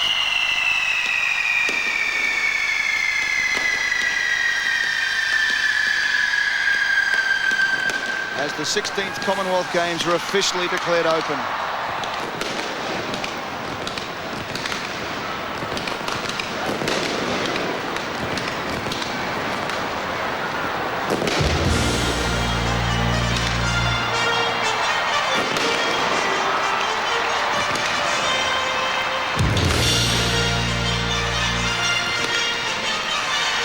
What you see before you is the opening of the hibiscus, the bunga raya, the national flower.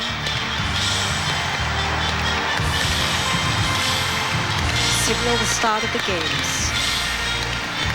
Amidst fireworks, balloons.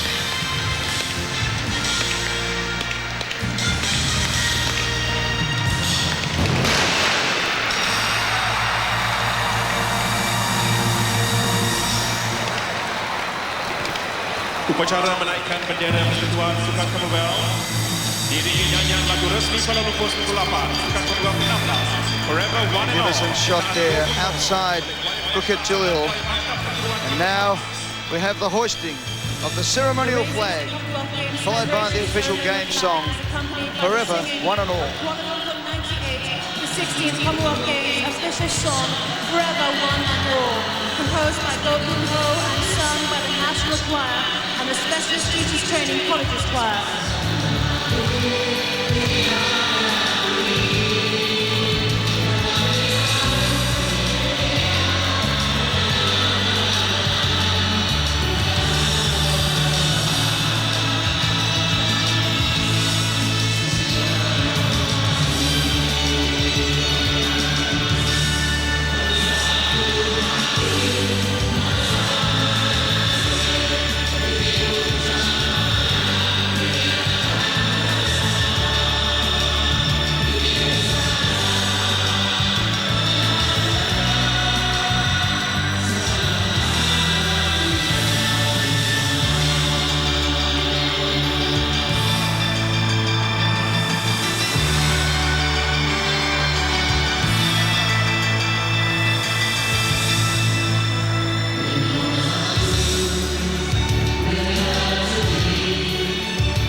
third of a 16-round gun salute.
With the 16-gun salute completed, the 16th Commonwealth Games of Kuala Lumpur 98 are officially open.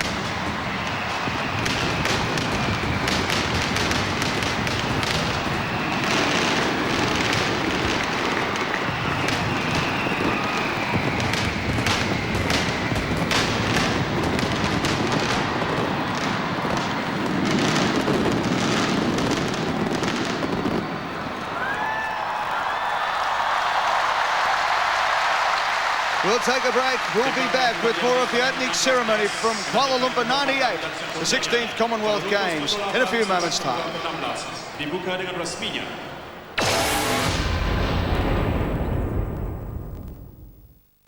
For you, madam, Oriental lamb mini roast. Oh, thank you. Lamb steak and mango salad. Excellent choice. Sir, lamb and noodle stir fry. Delicious. And for you, the chicken. Waiter, this chicken isn't cooked. Oh, I'll get you another one. I'll just have the lamb. Thought you might. Lamb, like you've never tasted before. This Wednesday, the joy of seasonal vegetables. Crisp, ripe red and yellow capsicum are roasted in a hot oven. In rich virgin oil, we saute garlic and onions and then add tomatoes. To achieve the authentic taste, I only use authentic fresh pasta. The essential ingredient? The fresh taste of Latina beef ravioli. Garnish with basil, and everyone would love this Latina fresh pasta Wednesday. The recipe's on the pack. The world's biggest defense contractor is about to introduce their newest product. Commandos, attack! Big action. Talking about toys that are so smart, when kids play with them, they play back. Ha-ha! Big trouble. Put munitions, chips, and toys? Medic! Big movie. We're on the Commando 80s. Everything else is just a toy. Small soldiers. In cinemas everywhere, Thursday, September 17. I'm pretty messed up, sir. Wink, wink, 40 winks. 4 days sell out, wink, wink. 4 days sell out, 40 winks. Hurry in for these great savings and ask about interest-free terms. 4-day sellout must end Sunday. Wink, wink, 40 winks.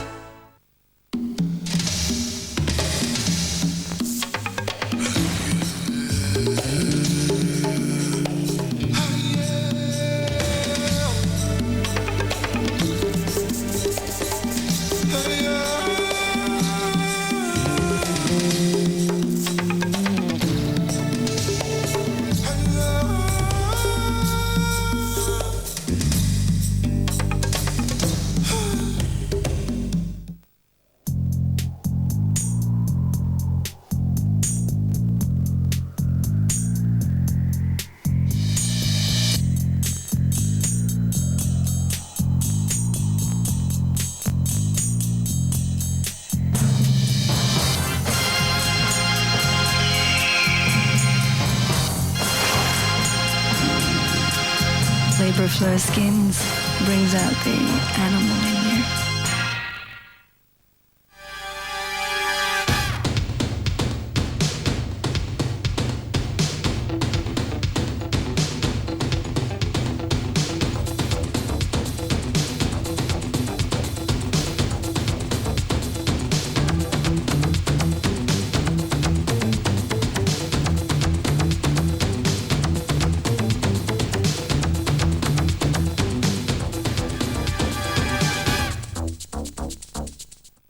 If someone's home is truly their castle, the kingdom's about to be conquered. What are we going to do with this room?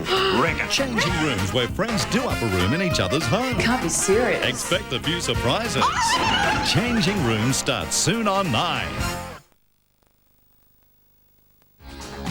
The fastest man in the Commonwealth takes on the world and Olympic champions when Ian Thorpe meets Michael Glenn and New Zealand's Daniel Loader in the 200 metres freestyle final.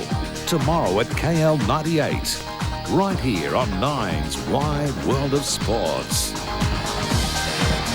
Welcome back to Kuala Lumpur 98, the 16th Commonwealth Games. And as the pomp and ceremony continues, as you just saw, tomorrow we're in the pool and the action begins as Australia's gold rush to try and beat 87 from Victoria, Canada begins. At the moment, we're coming up to the oath-taking ceremony. Flag bearers are moving forward to the Tribune of Honour. They will form a semicircle facing the Royal Box in this Tribune of Honour. And the Malaysian flag, of course, the bearer leads out the parade, as you can see. Kieren Perkins, what a wonderful Australian he has been and continues to be. The flag bearer for Australia.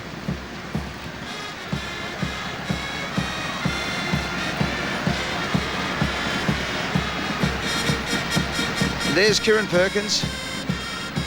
What a magnificent ambassador for Australia he has been. And yet again, the 1500 metres next Thursday night will be one of the showcase events of this Commonwealth Games. Australia won the very first 1500 metre swim back in the 1930 Hamilton, Canada Commonwealth Games. And Perkins will be in there again against Hackett this time, trying to defend his championship.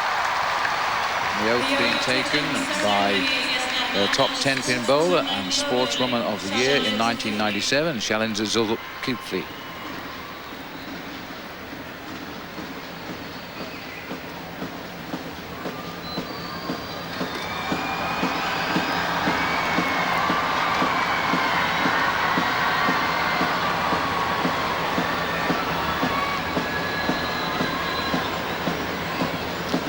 Malaysian Sportswoman of the Year in 1997.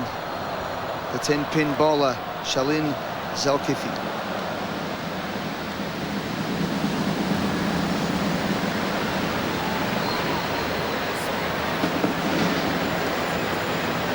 Kami akan mengambil bahagian di dalam Sukan Commonwealth ke-16 tahun 1998 dengan penuh semangat, kesukanan, mematuhi segala undang-undang serta mengambil bahagian di dalamnya demi nama baik Commonwealth dan kegemilangan sukan.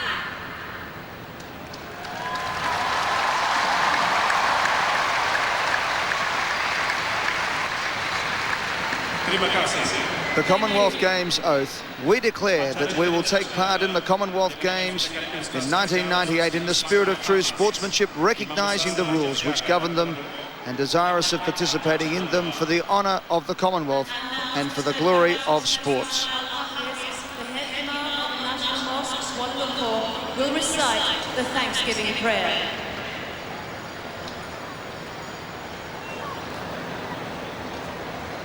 The recitation of Doa is the Thanksgiving prayer that will be recited by the head imam of the National Mosque, Ustaz Firdaus Haji Ismail Al-Hafiz. Alhamdulillahi Rabbil Alameen.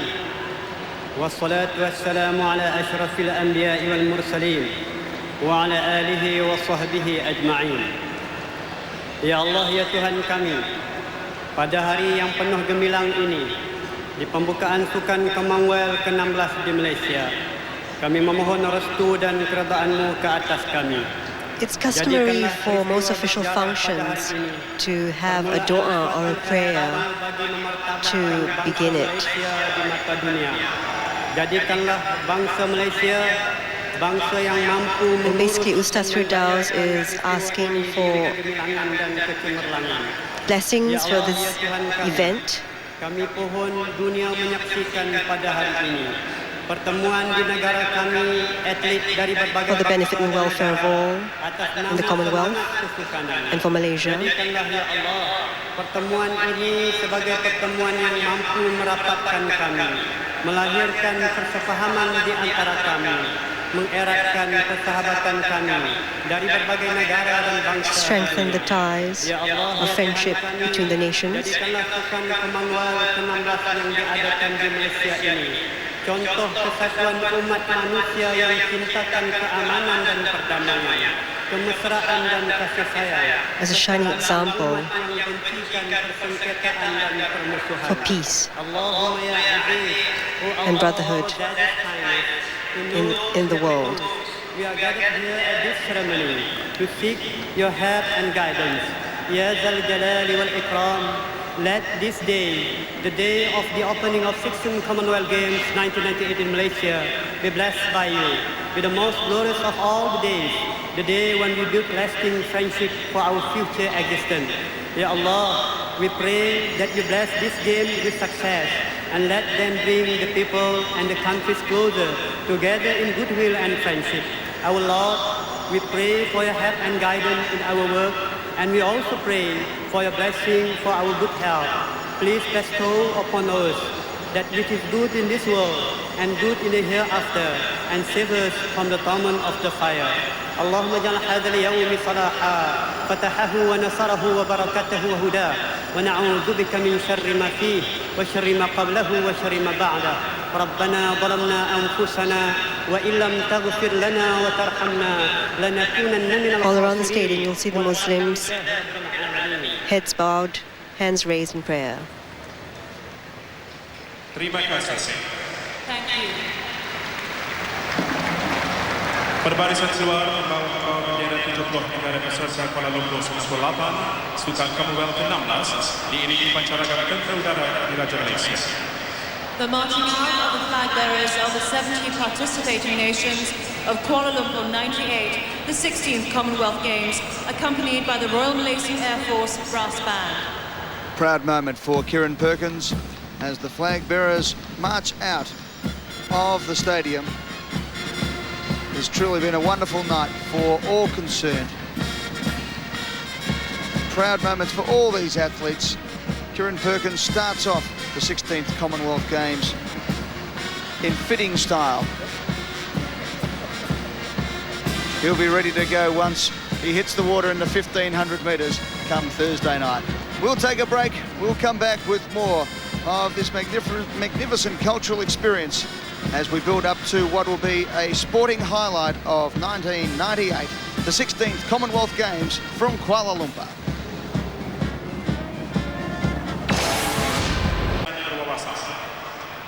Ladies and gentlemen, our next... Welcome back to the National Sports Complex here in Kuala Lumpur for the 16th Commonwealth Games as we continue the opening ceremony, and one of the highlights of the night now as we move to the cultural presentation.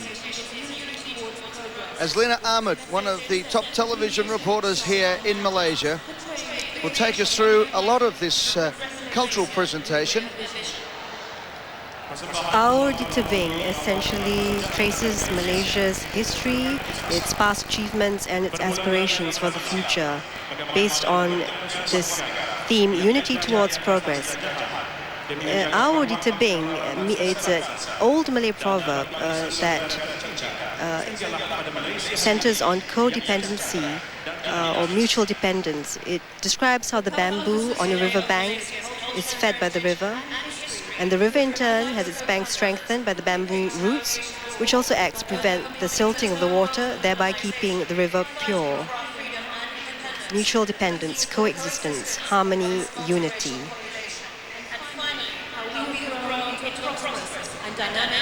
Yes, the theme is one of harmonious relationships with people working together towards universal coexistence benefiting the whole, the willingness to lend a helping hand. Ladies and gentlemen, presenting our di Tebing, unity towards progress.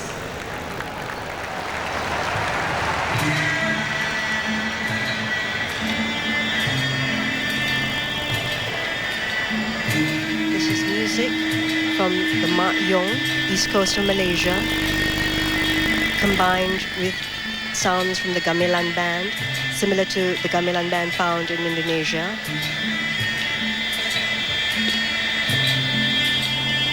This cultural show relates to the story of Malaysia, reflecting similar stories found in the history of other Commonwealth nations. The cultural presentation depicts the themes as relevant in Malaysia as it is in every other nation. In many ways, it acts on three levels: a reflection of rapid development, a lesson to other developing countries, and a hope for the future. The stage is being set for the olden days. The people are building a balai, a gazebo-like structure, a meeting house, which represents the identity of the community.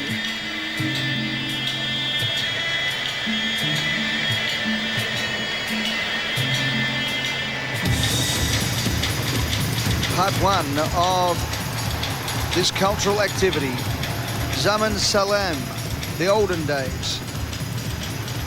People shoulder the balai to depict a harmonious society within regions.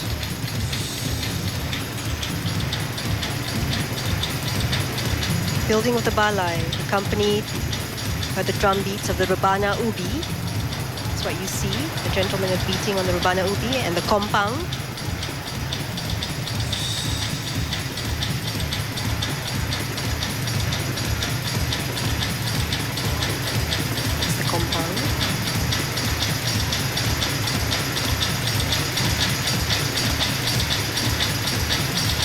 The balai is a gazebo-like structure or meeting house that in this case represents the unified identity of a single culture. 4 balais and 1 centrepiece represents the diverse cultural identities. They are unified within themselves and live side by side. Unity through diversity.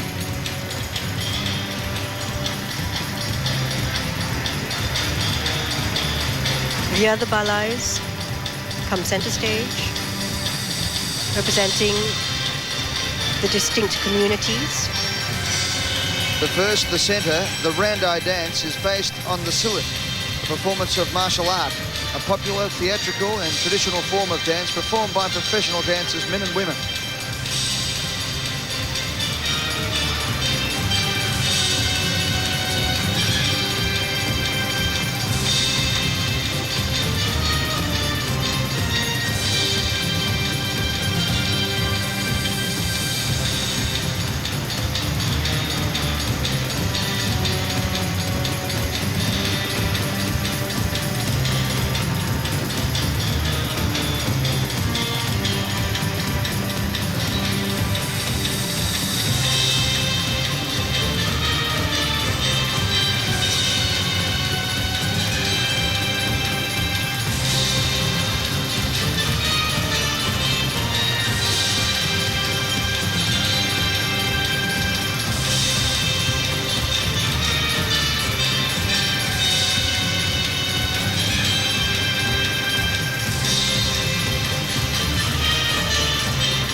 During these times, there is peace, but the communities are not united.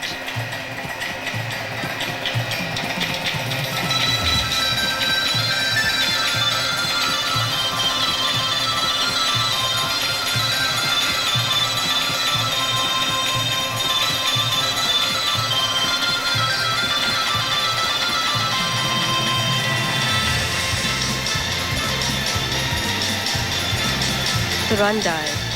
The Randai is from Negeri Sembilan, a state just south of Kuala Lumpur.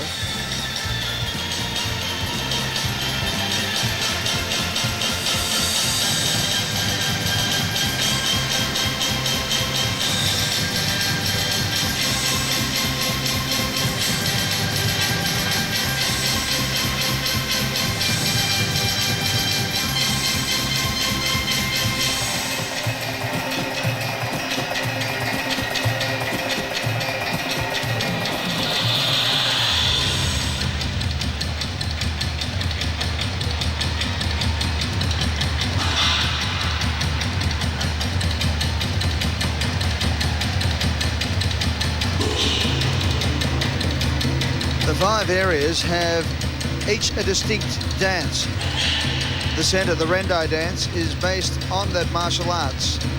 The bottom left is the dance of Sabah and Sarawak, the Malaysian states in East Malaysia, the island of Borneo. It is a tribal dance performed by 100 professional dancers from Sabah, Sarawak, Kuala Lumpur.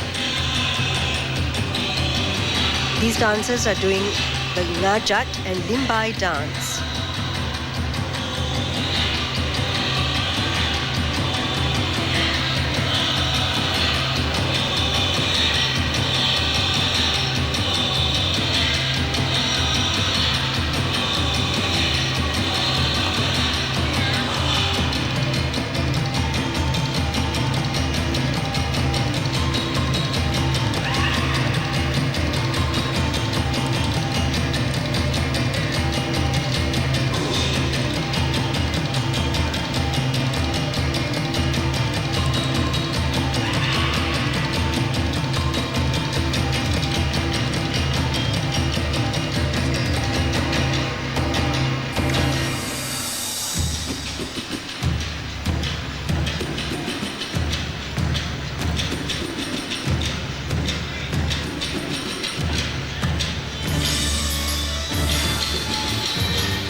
Now we move to the dance called the Dabus, which represents the healing process. The dancers carry a symbolic needle-like staff made from bamboo that is used to depict the process of self-purification, performed by school children from the surrounding area of Kuala Lumpur and Selangor. This dance is Sufi influenced from the Middle East, and what they're holding in their hands that looks like an egg beater is the Anak Dabus, the child of Dabus it's called.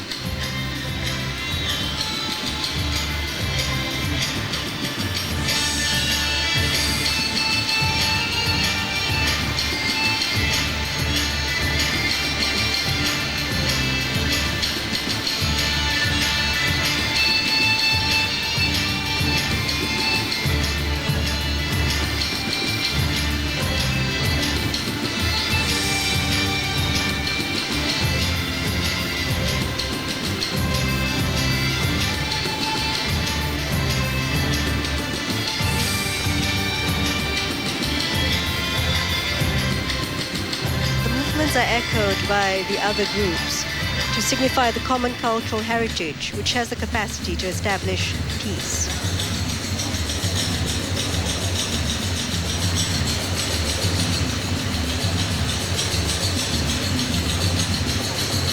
The fourth dance is called the Rodat.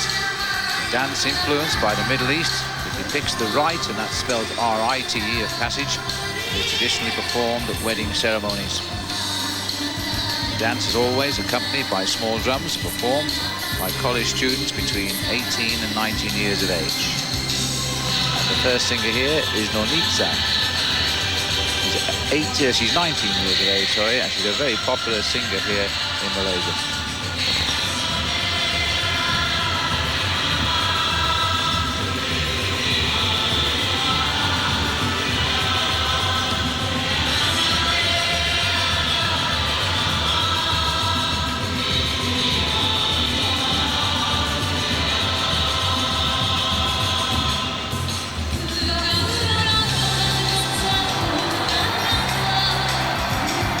Cheers to greet the voice of Siti Nurhaliza, Sweetheart. Very popular Malaysian singer right now, all of 19 years old.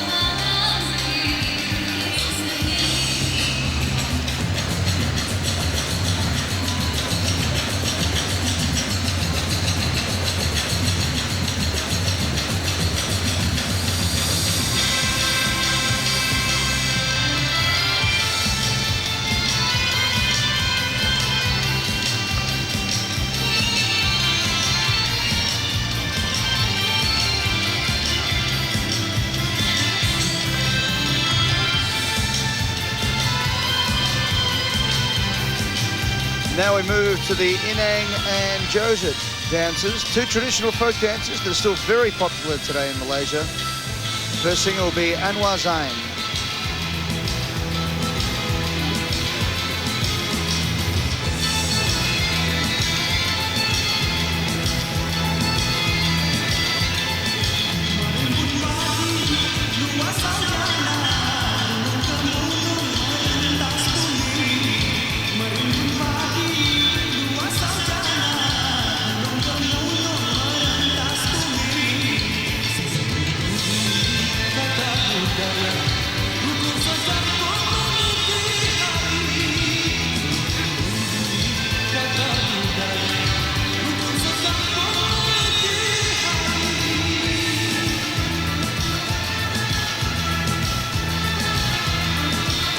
Second singer is Roy.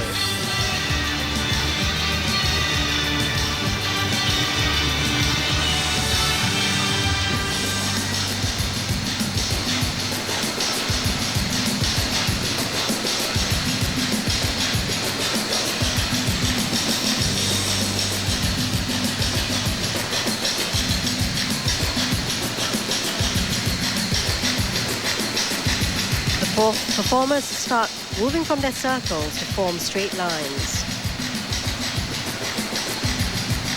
representing the loss of cultural identity.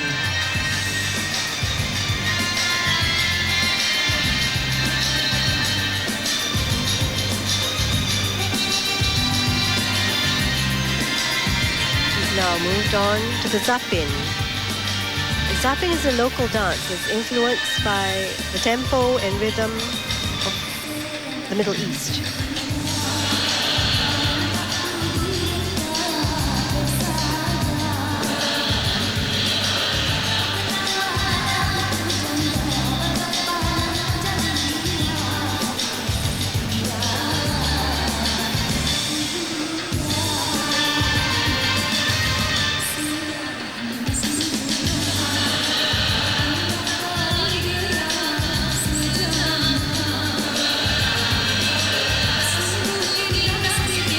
As Lena mentioned, the performers have now moved from circles to a series of lines.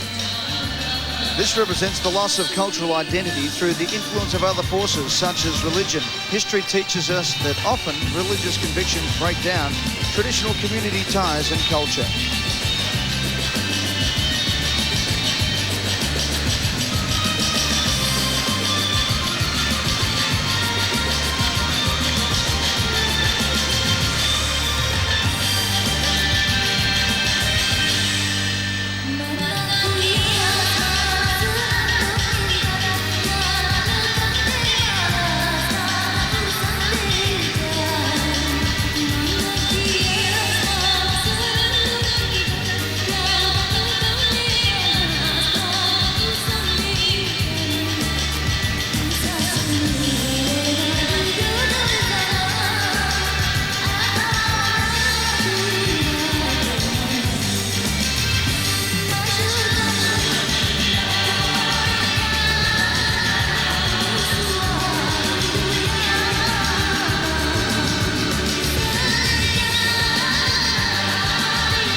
And now,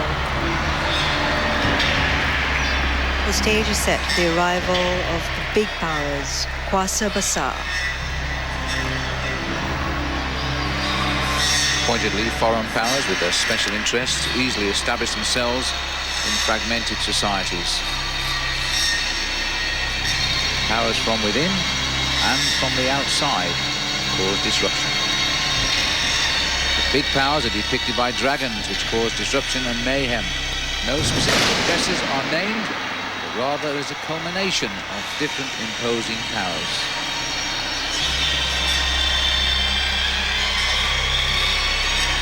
Examples of this, Malaysia is influenced by a series of trade agreements in the 16th century. The Portuguese and the Dutch were involved. In the 18th and 19th century. Under the occupation in the 20th century, it was the Japanese.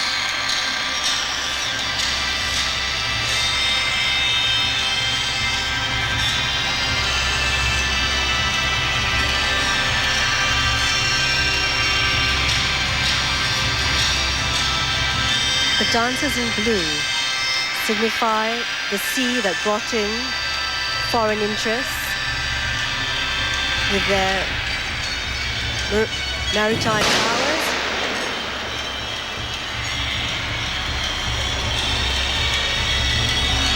The red dragon is accompanied by flags depicting fire and emerges from the bottom right position, acknowledging the disruption can emerge from within a society.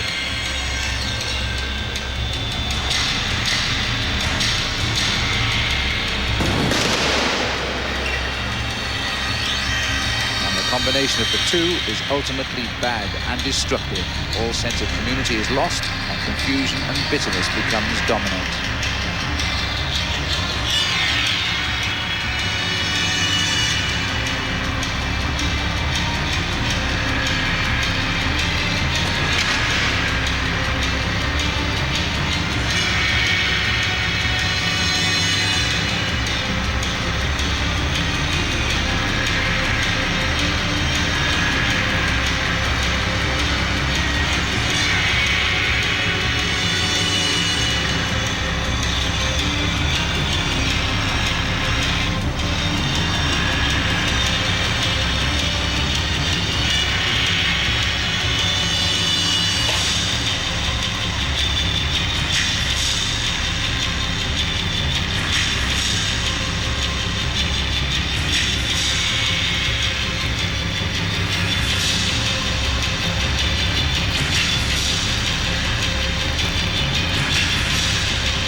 Chaos reigns as communities are pitted against one another.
Part 3 is the Cahaya.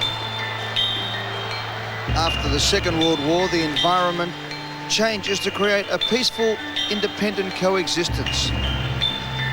At the end of the Second World War, people throughout the world finally want peaceful coexistence, and peace becomes the goal for society. Young children here are dressed in white and holding lanterns. They represent the small and fragile hopes of a nation, any nation. Peace with unity often leads to an effective and stable peace. Malaysia realised the need for unity. Unite and sacrifice. The goal is to build a new independent nation. Peace is vital for independence, which is essentially the story of the Commonwealth.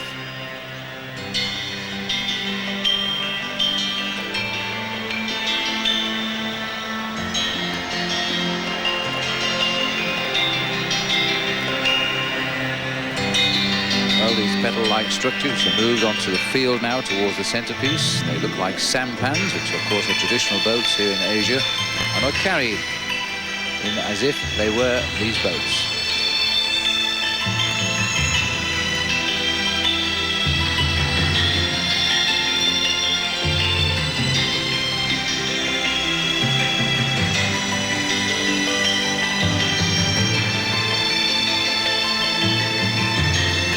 but surely as they all move together. When we see them above, you'll see they form a star, which is a symbol of unity. As you can see, the cards in the stands, the sad faces of the children.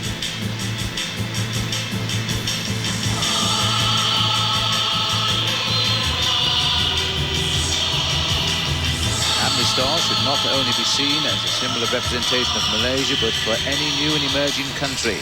Red was chosen as opposed to the yellow in the Malaysian flag to keep this objectivity and applicability.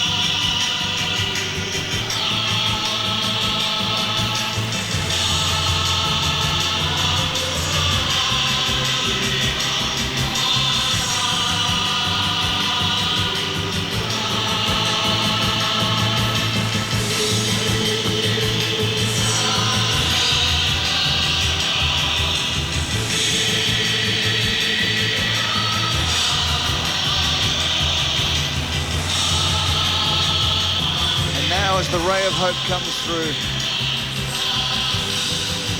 the faces of the children become happy once again.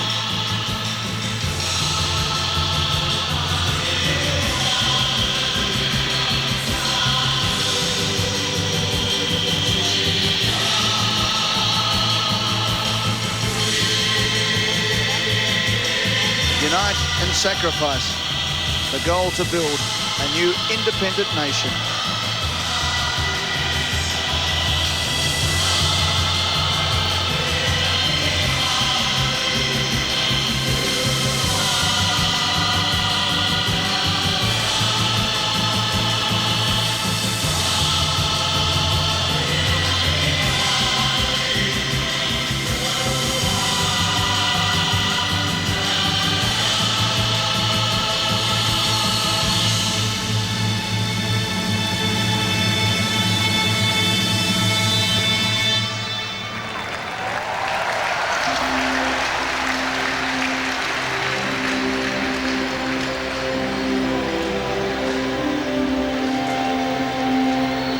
Part 4 is the Merdeka, independence, the struggle for national unity and independence.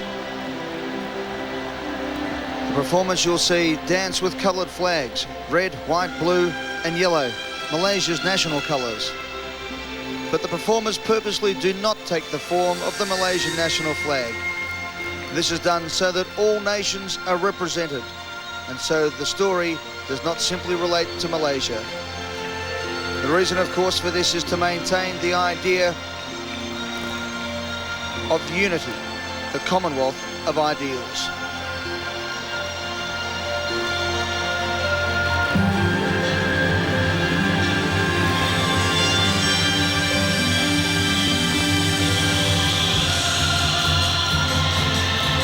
And with Merdeka comes nation building. From its early days as an agricultural society, relying on its rubber exports,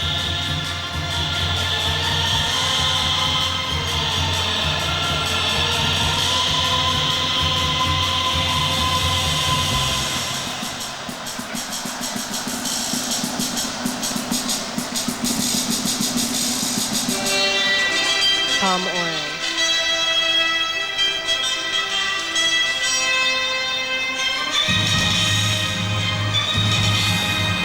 Now we move to part 5.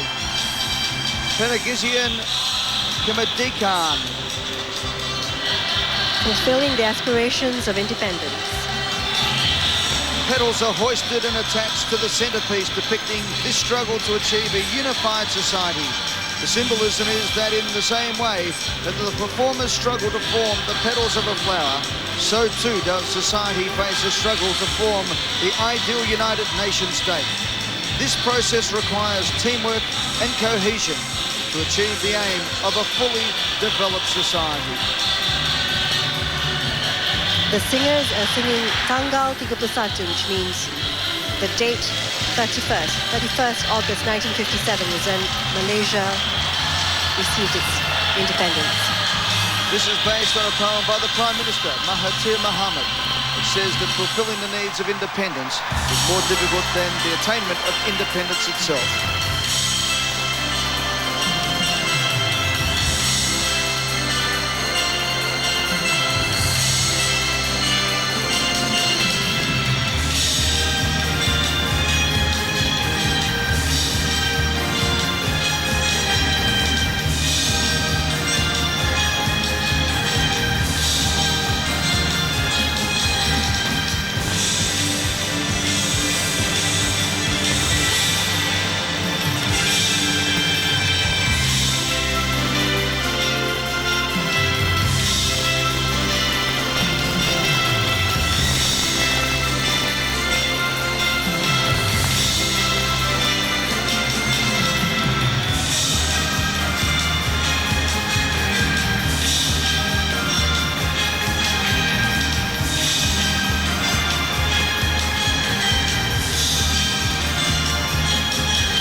Stage is the development of the infrastructure and economy of Malaysia. And with that, we have the National Car Project, Baton, Pride of the Nation, as depicted by the human graphics. We continue to see in the centre the petals hoisted together, symbolising the way performers struggle here tonight to pull the petals of a flower together, depicting the struggle that society faces to form an ideal united nation state.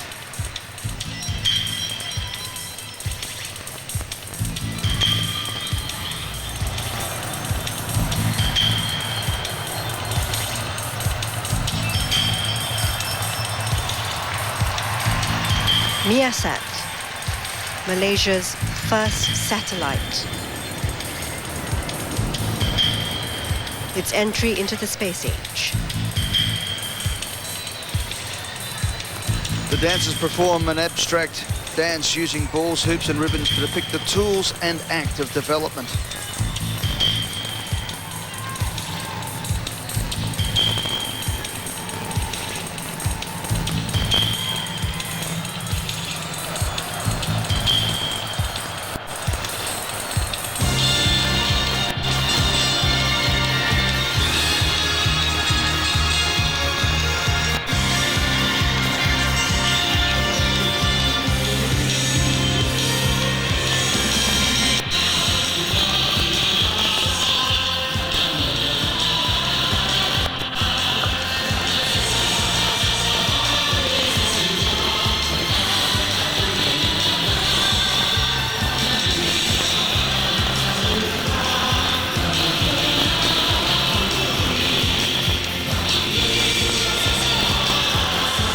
Malaysia's entry into the information age is part of its Vision 2020, its goal to become a modern, developed nation by the year 2020.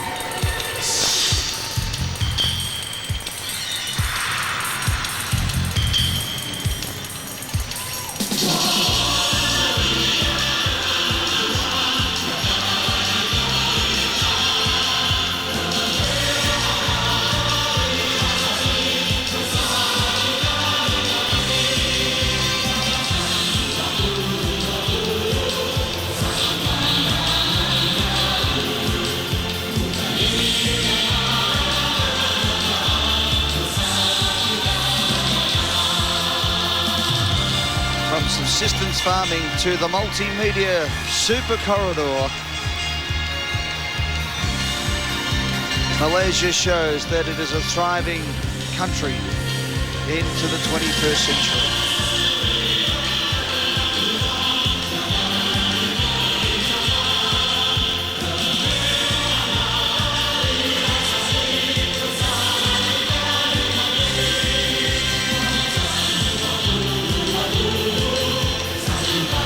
Survived the tyrannies of colonisation, this great country now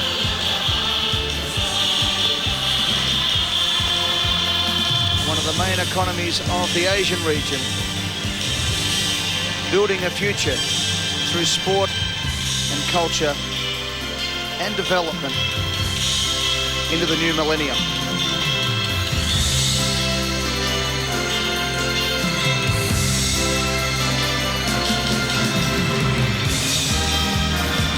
and not forgetting that the richest resource of this country is the people.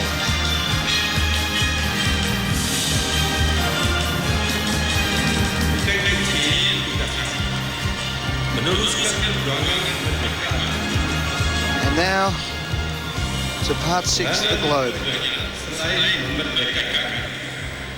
Re-engineering technology towards globalization for Vision 2020. The various images of the world are lasered onto the globe.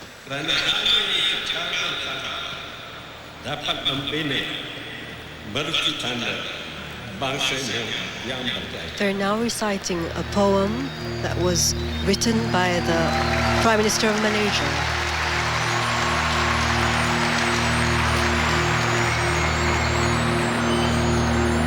On fulfilling the dream of independence, pengisian merdeka, perjuangan yang tak berakhir, the struggle that never ends.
With the sophistication of modern information technology, Malaysia prepares to play a major role in the technological society of the millennium.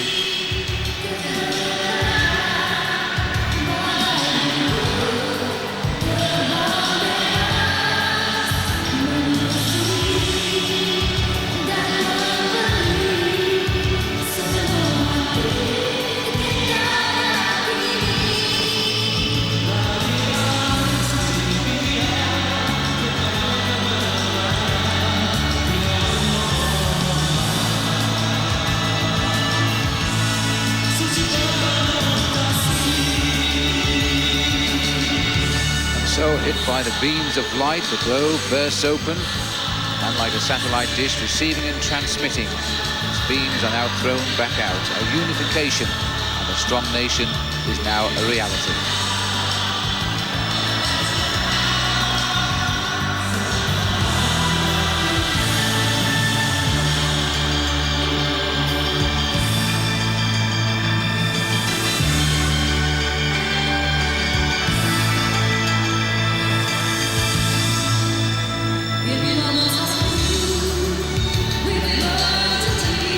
Malaysia, they call it Vision 2020. The goal is to achieve the status of a modern developed nation by the year 2020. To put the people of the nation in a position to face the challenges of the new millennium. And after all, people are the richest resource in any country.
magnificent finale to a wonderful cultural experience. The opening ceremony of the 16th Commonwealth Games from Kuala Lumpur 98. On behalf of Phil Liggett, as Lena Ahmed, Wally Foreman, David Colbert and Eddie Maguire, it's good night from Bukit Jalil. We'll be back after the break with Ken Sutcliffe. Creative Director, Dance Director,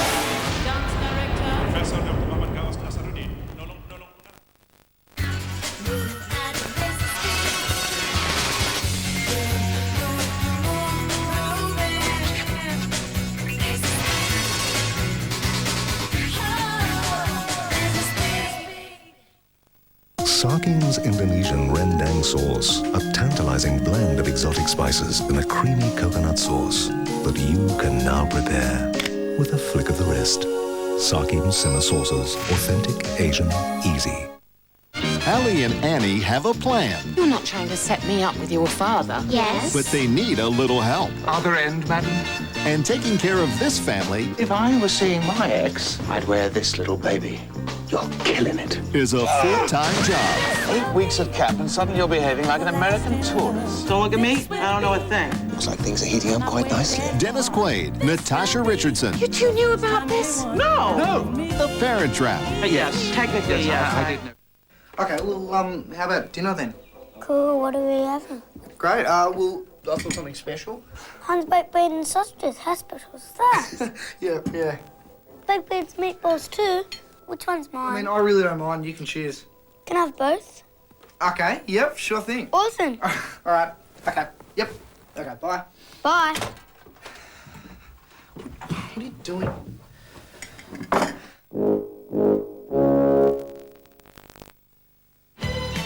You can get it talking. You can get it walking. You can feel it coming on about 4. A hard-earned thirst needs a big cold beer. And the best cold beer is Vic. Vic Bitter. You can get it lifted. You can get it shifted. You can get it any old how. Matter of fact, I got it now. Vic Bitter. Years of training, early mornings, special diets. Now it only costs $2 to go for gold. With the Commonwealth Games Scratchy, you could win up to $100,000. This time, I'm going for the cash. Scratch me happy, yeah.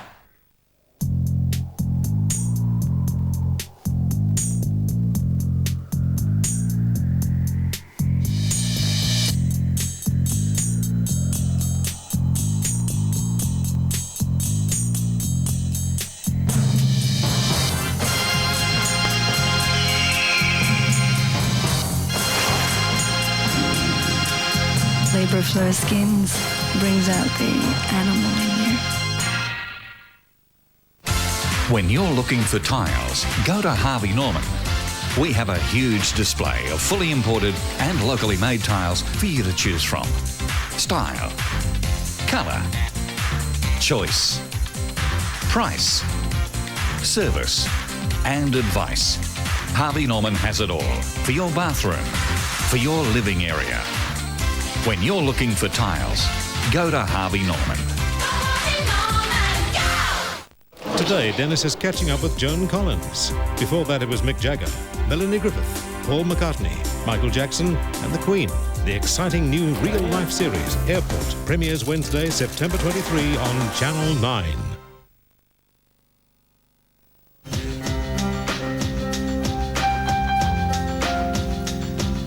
So all the time and effort well worth it, a wonderful opening ceremony put on by the Malaysians. Welcome back to the 9 Network studio here in Kuala Lumpur.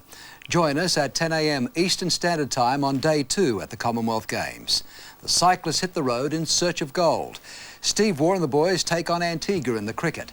And the swim finals get underway, with Ian Thorpe, Michael Klim and Olympic champion Daniel Loader making a charge at a world time in the 200 freestyle final.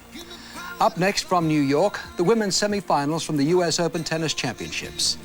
That's all we have time for on the opening night at the 16th Commonwealth Games. Plenty to look forward to over the next 10 days. But for now, it's goodbye from Kuala Lumpur. But now we've come this far. This is our time.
This has been another presentation of Nine's Wide World of Sports. The 16th Commonwealth Games, proudly brought to you by Telstra. The new Mazda Estina. Do what you want to do, be what you want to be. Qantas, the spirit of Australia. Lamb, like you've never tasted before. McDonald's Family Restaurants. And Australia's AMP.